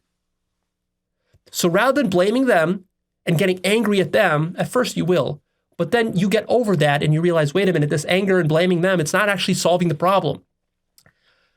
The root solution is that I have to develop sovereignty of mind. I'm refusing to take responsibility for the sovereignty of my own mind. That's the real issue. The real issue is that I'm not calling these people out. The real issue is I'm not setting boundaries with these people early on. Why am I tolerating all this gaslighting for years when I could have set a boundary years ago? Why didn't I do that? That's my responsibility. When you complain about people gaslighting you, that's ultimately an avoidance of your responsibility for your perception of reality. Do you see that? That's the fundamental solution. That's why I don't really like when these psychotherapists give a sort of superficial advice about gaslighting and they say, well, the victim is always right. The victim is always right. You should have all your feelings validated. And what I say to that is, fuck you. It doesn't work that way. Not if you want to reach the highest levels of consciousness. This is promoting a victim mentality. You need to start to take responsibility. The reality is that if you are constantly getting gaslit, you are making mistakes. It's not the other person's fault. It's your fault. Now, here, a psychotherapist might say, oh, Leo, but now you're gaslighting the victims. You see how delicious this gets?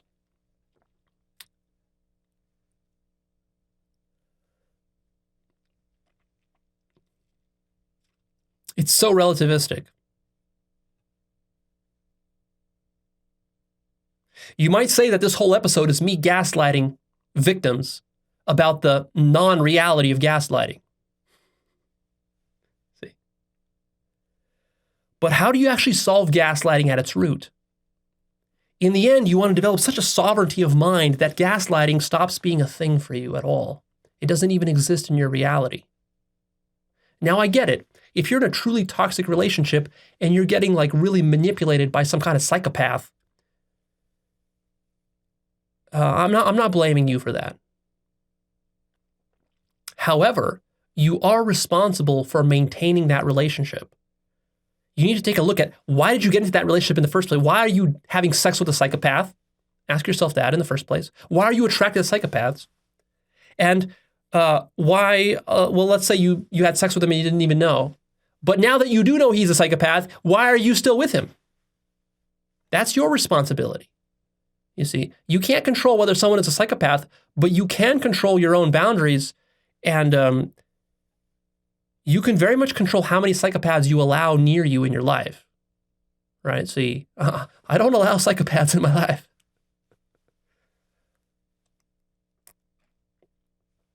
So as you're developing the sovereignty and strength of your own mind, you're working towards that. I recommend that one thing you start doing is you stop using the phrase, you are gaslighting me. Because when you're using that phrase, actually what you're doing is you're avoiding responsibility for the sovereignty of your own mind. This is what I mean when I say advanced. See, this is a more advanced look into how gaslighting really works. This is the kind of stuff that most therapists won't tell you. So my advice to you boils down to this. Get used to being invalidated a lot. Grow a thick skin. Develop authority and sovereignty of mind. Autonomy, confidence, trust in yourself and in your sense of reality. And stand up for your deepest insights, values, intuitions, and visions. Nobody is going to believe in your visions. Anybody in the world who's accomplished anything huge has had some wacky, crazy visions that if you told those visions to normal people, they would say you're crazy and that you will fail and that it's not going to work, etc., etc. And those people had to do it anyways. And if they were weak-willed, if they were doormats, and they listened and they needed validation and approval from all of their friends and family and so forth and colleagues, then these visions wouldn't have been actualized. And the world would be worse off. Go watch my episode called How Authority Works, where I explain this idea of sovereignty of mind and how important it is. You cannot reach the deepest levels of understanding and awakening by being a doormat and a people pleaser. Spirituality is serious stuff. It's not for weak-willed people. So the ultimate solution here is very simple. Stop looking to others to tell you what's real and what's true. This is the fundamental mistake that humans make. This is such a deep mistake. This is where all groupthink basically comes from, and conformity. There's a whole stage of human cognitive development called the conformist stage. Go see my episode, The 9 Stages of Ego Development, where one of the stages we talk about is the conformist stage from Susan Cook-Greuter's model. This is the fundamental trap of the conformist stage. Is you think you can figure out reality just based off of social consensus. It's like, well, what does my preacher think? And what do my college professors think? And what do my colleagues and boss think? And what do my family think? And if I can just somehow, find a happy medium and I can compromise with all of them, then that reality that I'm going to have, that's going to be the best, the truest reality. It's like, no, that's going to be bullshit. You cannot base your reality off social consensus, which is what most humans do. This is why we have these deep problems of paradigm lock that I've talked about in the past. See my episode, How Paradigms Work, of paradigm lock within science, within academia. You have religious fundamentalism. You have people joining cults. You have online ideologies. These incel ideologies, red pill ideologies, toxic masculinity, you have fascism, you have the alt-right, you have the far right, you have Nazism, neo-Nazism, you have LGBTQ ideology, you got socialism and Marxism, all this ideological shit. And in that, I also include now Buddhism and non-duality and all the New Age shit. I include all that in there. All of these people, none of these people are thinking for themselves. What they're doing is they're pinging off of everybody else in their peer group, and they're coming up with some sort of comfortable social consensus. And then they're calling that reality. They're calling that spirituality. They're calling that science. They're calling that politics. If you live life this way, I guarantee you're going to be self-deceived, deeply, deeply self-deceived, and your life will suffer for it, and you're not going to reach the highest levels of truth or awakening, or you're not going to be truly spiritual. You're going to be one of these fucking pious, brain-dead, non-dual fucking monkeys. That's what you're going to be, one of these stupid Buddhists. Truth is not a social consensus, you understand? Consciousness is not a social consensus. The beauty of consciousness is that you don't need anyone in the universe to validate it for you. It's self-validating. God does not need anyone to tell God that it's God. That's the whole beauty of God. You don't need anyone. You don't need any of this human shit. Truth requires serious backbone. which is why few people are so truthful, because there's a high social cost to be paid for being truthful and integrous, for defending the truth. The truth needs defense against all the devils and corruption in the world, all the ignorance. The truth is primarily not corrupted by malicious intent, by these psychopaths. The truth is mostly corrupted by well-meaning, well-intentioned, but ignorant, good people whose hearts are in the right place, but they're just ignorant, including all these new agey spiritual people. So you can't be a cowardly truth seeker. See? You're going to have to choose. Either you want to be a serious truth seeker, or you want to maintain your cowardliness, but you can't have both. So you're going to have to somehow transcend this cowardliness, this sort of like people-pleasing, approval-seeking, easygoing, sort of get along with everyone attitude. This has to go. This nice guy thing has to go. You must be able to tell people when they're wrong, that they're wrong. When they're full of shit, they're full of shit. And you must be able to challenge majority positions. One of the costs of not taking the pursuit of truth seriously is that your sense of reality will be weak, and people will manipulate you easily and mislead you. Truth-seeking creates confidence. Contemplation work creates confidence. But also it creates arrogance and closed-mindedness too. Spiritual people can be some of the most closed-minded and arrogant people, despite their pious and humble external appearances. These are all just games that they play.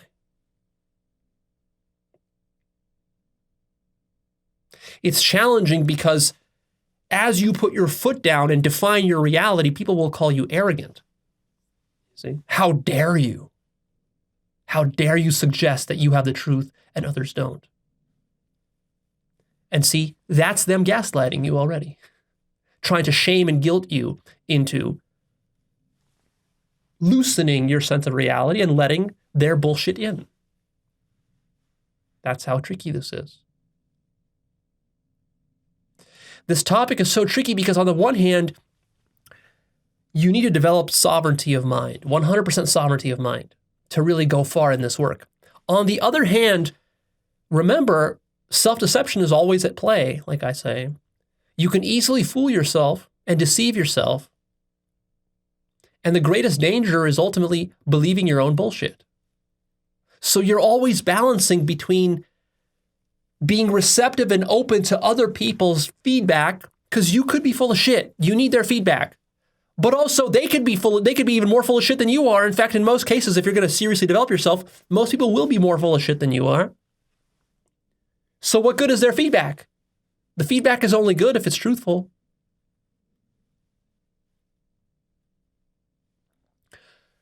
What might happen is that you take all of my advice here and you say, oh yeah, sovereignty of mind. That means I don't listen to anybody anymore. I just do whatever I want to do. I'll define my reality however I want, right? You see, you do this, and then you fall into the trap of becoming some kind of conspiracy theorist. Or some fantasy you have, and then you think, well, Leo gave me carte blanche, license to fantasize about anything I want, and then that's going to be the truth. No. That's just more self-deception. You have to be extremely careful here. There's no one-sided solution. Should you trust yourself or should you doubt yourself? Should you listen to critics or should you dismiss them as ignorant fools? Should you leave your mind totally open to anything forever? Or should you close your mind on certain issues that have been settled? What do you do and when do you do it? Well, there's not going to be any kind of algorithmic solution here, no easy answer. Ultimately, this issue all boils down to distinguishing truth from falsehood, which is a completely non-trivial pursuit. That is our entire pursuit of truth-seeking and understanding our own minds and the self-deception mechanisms that I teach and talk about and all the traps that I talk about, ultimately it all boils down to simply this: distinguishing truth from falsehood. How do you do that? There's no book or manual that you can go to that will tell you how to distinguish truth from falsehood. That is our entire predicament. This is an ongoing problem. There's not a simple solution here. It requires consciousness. It requires intelligence. It requires developing yourself. It requires education. It requires constant vigilance. It requires deep study of yourself and other humans, psychology and sociology, all the stuff that I teach. That's what's required to be successful in this, and there's no guarantees. And in fact, I promise you, you will deceive yourself many, many times in your life in this work. The objective is not to be perfect in avoiding self-deception. It's merely to be better than you were in the past and better than others around you. Don't let perfection get in the way of improvement. I'm not asking you to be perfect. I'm not perfect. I deceive myself.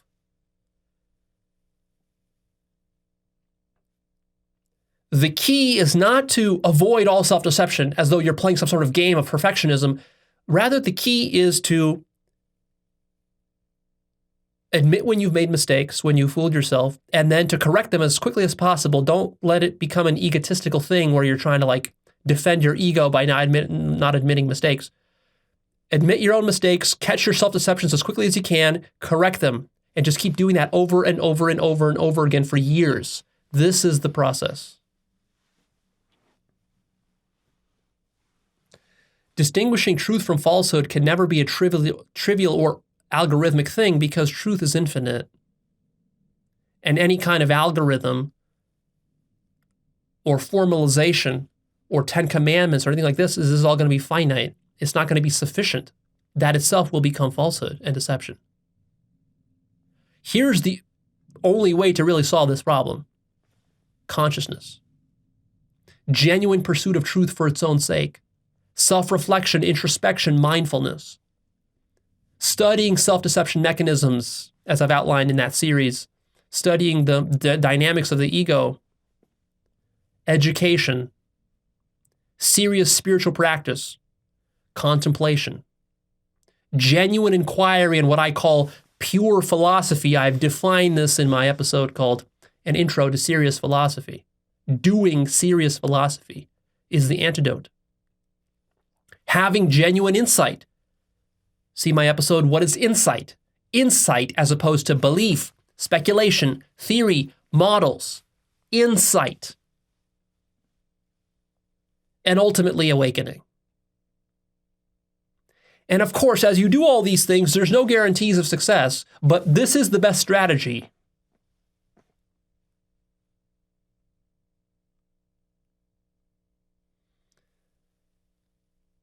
I feel like I have to issue the following warning that 100% sovereignty does not mean that you are perfect and don't listen to constructive feedback or alternative points of view. I'm not saying that. When I say sovereignty of mind, I am not talking about closing yourself off to learning from others and to listening to input from others. Even if you are the most spiritually advanced person within a group of people, less conscious people can still offer valid, constructive feedback, insights, and perspective onto your own behavior. Because other people, even though they're less conscious than you, just by the fact that they're other to you, have more insight into certain biases you have because you're too close to the bias. You're too close to your own ego, to your own self. So other people, they don't need to be like, you might take this sort of attitude that well, but if I'm the most awakened person on the planet, for example, then nobody can tell me anything. No, that's wrong.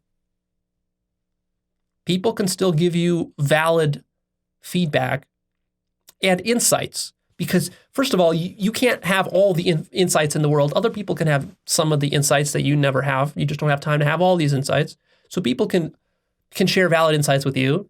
They can also see biases that you yourself can't see, even if you're very awake. These biases go very deep. Go check out my episode on self-bias and another one called Understanding Bias, which goes into that. Bias runs very deep, and even after awakenings, you're still going to have plenty of bias. Your mind is going to work in biased ways. And the very nature of bias is that you don't see it. It's hard for you to see the biases of your own perspective because you're too close to it. And therefore, it's valuable to have other people giving you perspectives, but also you have to be careful that they could be giving you feedback from positions of ignorance, and they could also be gaslighting you. So that's a balancing act that you got to strike for the rest of your life. Takes work. Now you might wonder, but Leo, if I only look out, if I only look to myself for truth, what if I'm wrong? What if I fool myself? Well, that's a good point. But look at it this way. If you look to others to tell you what's true, what if they're wrong? What if they fool you? Wouldn't it be tragic if you were actually right, and then somebody comes along and tells you, no, you're wrong, and convinces you that you're wrong, and then convinces you to believe in their ideas, and they're actually the fool, and then they make you a fool when you had the right position, but then they make you a fool just because you're so weak-willed that you just go along with their persuasive tactics. Wouldn't that be tragic? Wouldn't it be tragic for you to have the ultimate truth, and then somebody just comes along and convinces you to let it go?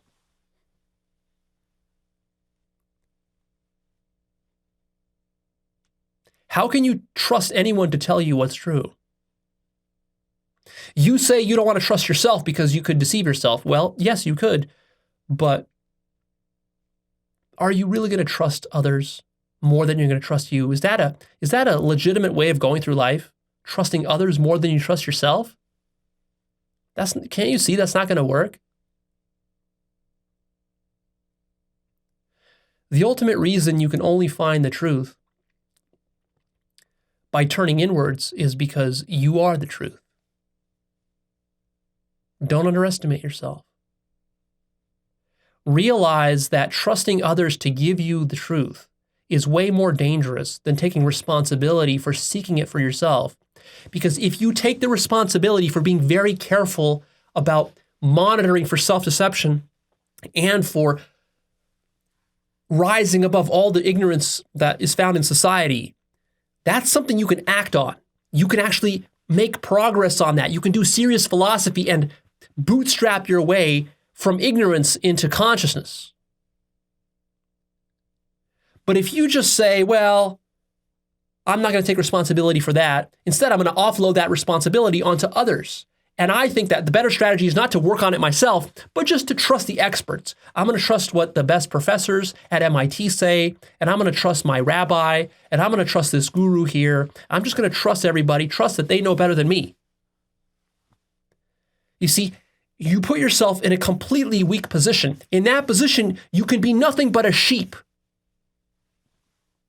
You can't actually work on improving and working towards truthfulness, you see, because all you can do in that position is just listen. You can be a better, good little boy or girl that just follows the orders of everybody around you and acts very humble and pious. You can bow more. That's what you can do. You can worship and kiss your guru's feet. You can do that, but that's not going to get you any closer to truth.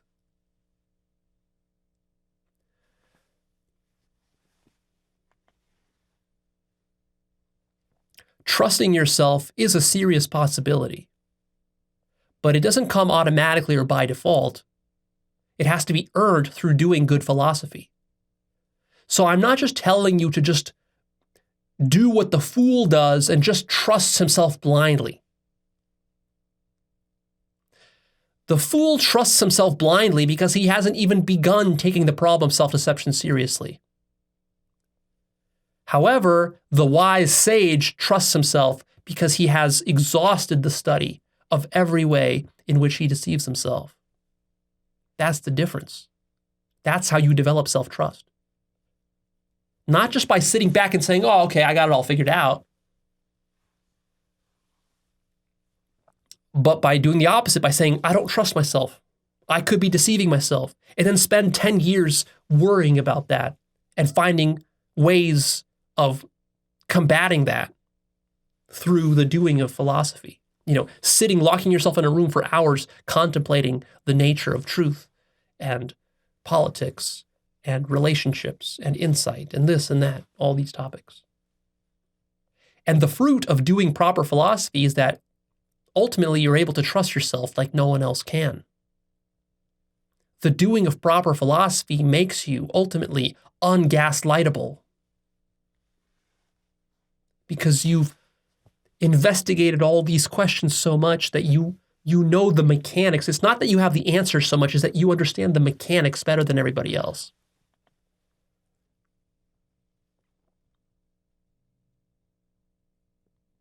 The bottom line is that ignorant and malicious people will try to undermine your reality. Mostly it'll be ignorant people, especially if you're good about setting boundaries and not attracting those toxic people into your life. What will be left mostly is not the toxic ones, but the ignorant ones. The ignorant ones, unfortunately, you can't get rid of those because if you go high enough in this work, everyone relative to you will be ignorant. Ignorance cannot help but gaslight. And we have a lot of ignorance in the world, therefore we must have a lot of gaslighting in the world.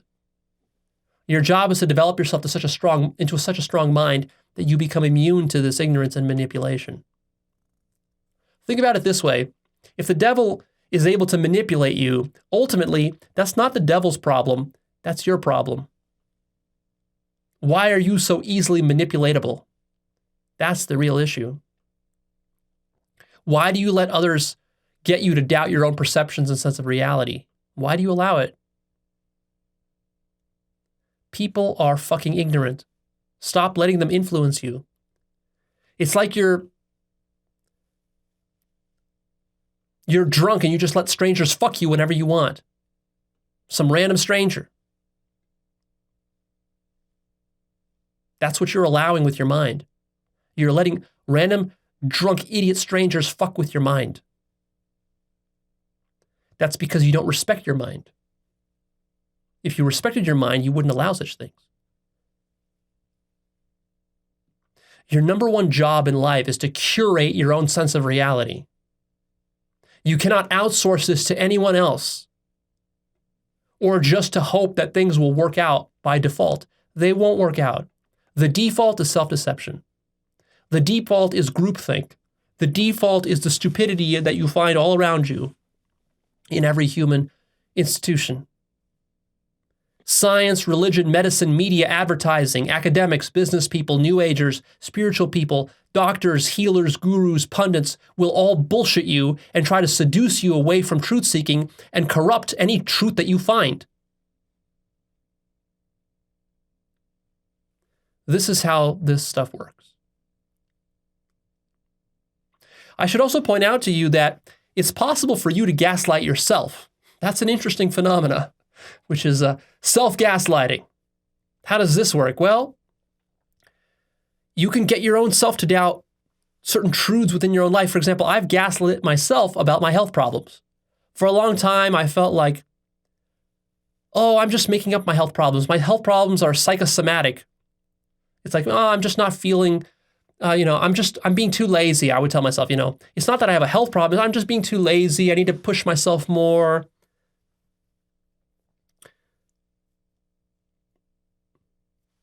Took me many years until I really came to the conclusion that no, that's me gaslighting myself. I really have serious health problems.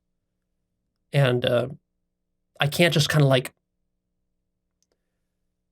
ignore them or will my way out of them. It's like, oh, well, just, toughen up. That can work for a few days, for a few weeks, for a few months, but it doesn't work for years. It's not sustainable. And it's not honest or truthful. It's sort of just like a kind of a mask you put on or kind of a pretense that you put on. But you can't just act your way out of a serious health problem. So be careful about self-gaslighting. Now, I want to conclude with a few final points to wrap this all up. Let's tie this in with leadership, right? Sovereignty of mind connects with leadership. What is leadership? How do you become a strong leader? Leadership requires having backbone, integrity, confidence, a strong sense of reality, an irrational belief in yourself and your vision, and clarity about your values, what you stand for.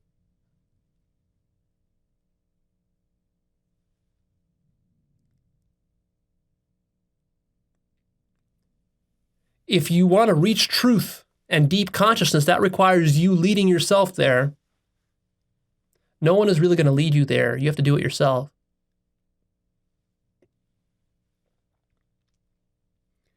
If right now you feel like a doormat and you have been your whole life and you're asking, well, Leo, how do I correct that? The first thing is to start to respect yourself more. And to start to realize that this situation you're in cannot be tolerated any longer. It's costing you your whole life. It's costing you your highest life purpose. You cannot achieve greatness in life by pining for validation and approval from other people. You must be able to stand on your own against the world and toughen yourself up. And now you might say, well, Leo, how do I do that? Well, it's not even so much important that there's some method that you follow. What's more important right now is that you finally say enough is enough. I'm tired of this shit and I won't put up with my own lax ways anymore. I'm going to start drawing boundaries. I'm going to get serious about clarifying my values. I'm going to figure out what I really want from life. I'm going to develop a vision, and I refuse to let others corrupt and compromise that.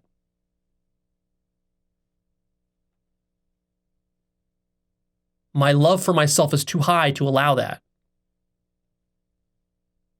And then you can start to research methods for actually how to maybe do some of those things.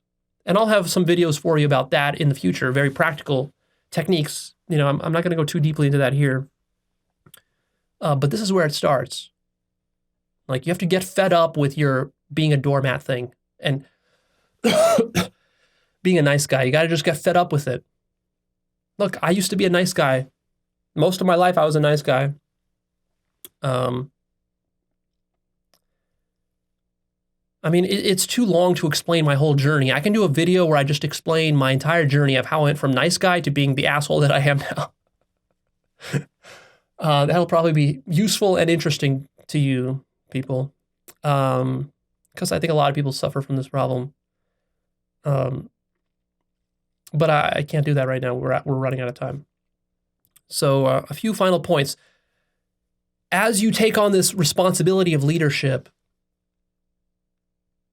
and being courageous with your truth seeking, you should also note that truth can be a very isolating thing. It's lonely pursuing the truth because most people aren't going to pursue it. It's lonely to be at the highest levels of development and consciousness. It can feel isolating. You know? Eagles who soar very high, they're lonely and solitary creatures. So what do? Well, first of all, you got to just enjoy being alone. You got to enjoy the solitude of it. There's a certain joy that can come from that, but also you can find a few people who share your values and are also into, you know, flying high where the eagles like to fly, and make some friends. So upgrade your friends to people who are also truth seekers, who have high integrity, who are interested in higher consciousness. But in the end, to reach the highest level of consciousness, you're going to be all alone in that. And you just got to enjoy it. Just enjoy it. Get used to it.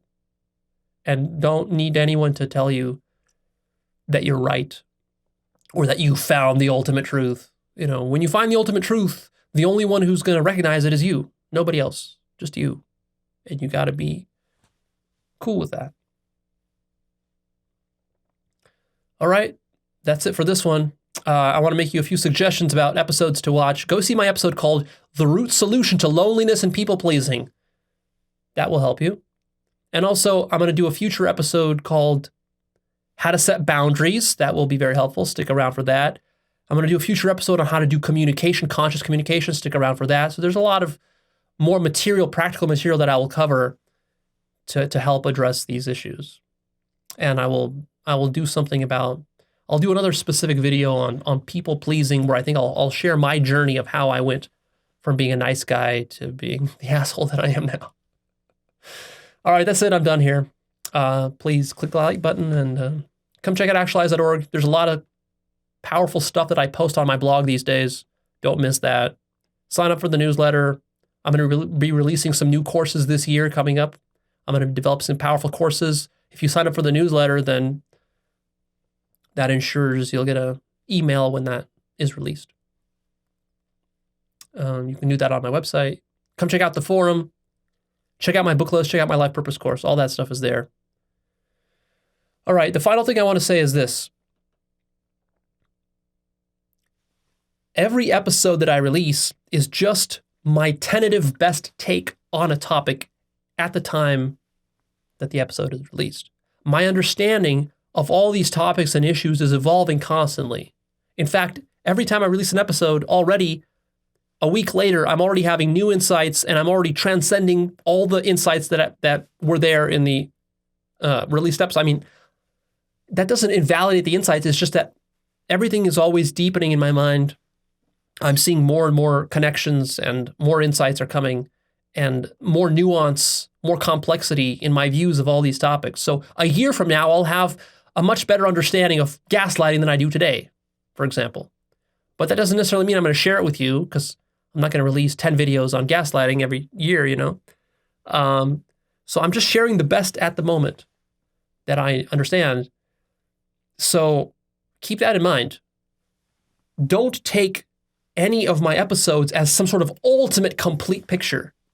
These are all partial perspectives. They're all going to be improving in the future. You've seen how much my content has improved over the last 10 years if you've been following along with me. Well, that process is going to keep continuing. So take these episodes as launching off points for you. What I really want here is to inspire you. I want to show you how much depth there is to these topics so you can start to investigate them for yourself, see how much value there is here for you to actually be invested in doing some of this work, and then keep developing, you know, take the information I provided in this episode and then build on it, deepen it, add more complexity to it, do more research on it, and then make it your own. And don't just take this as the ultimate word, the ultimate authority on some topic. Otherwise, you will get self-deceived by this work. So be very careful with that. Stay vigilant.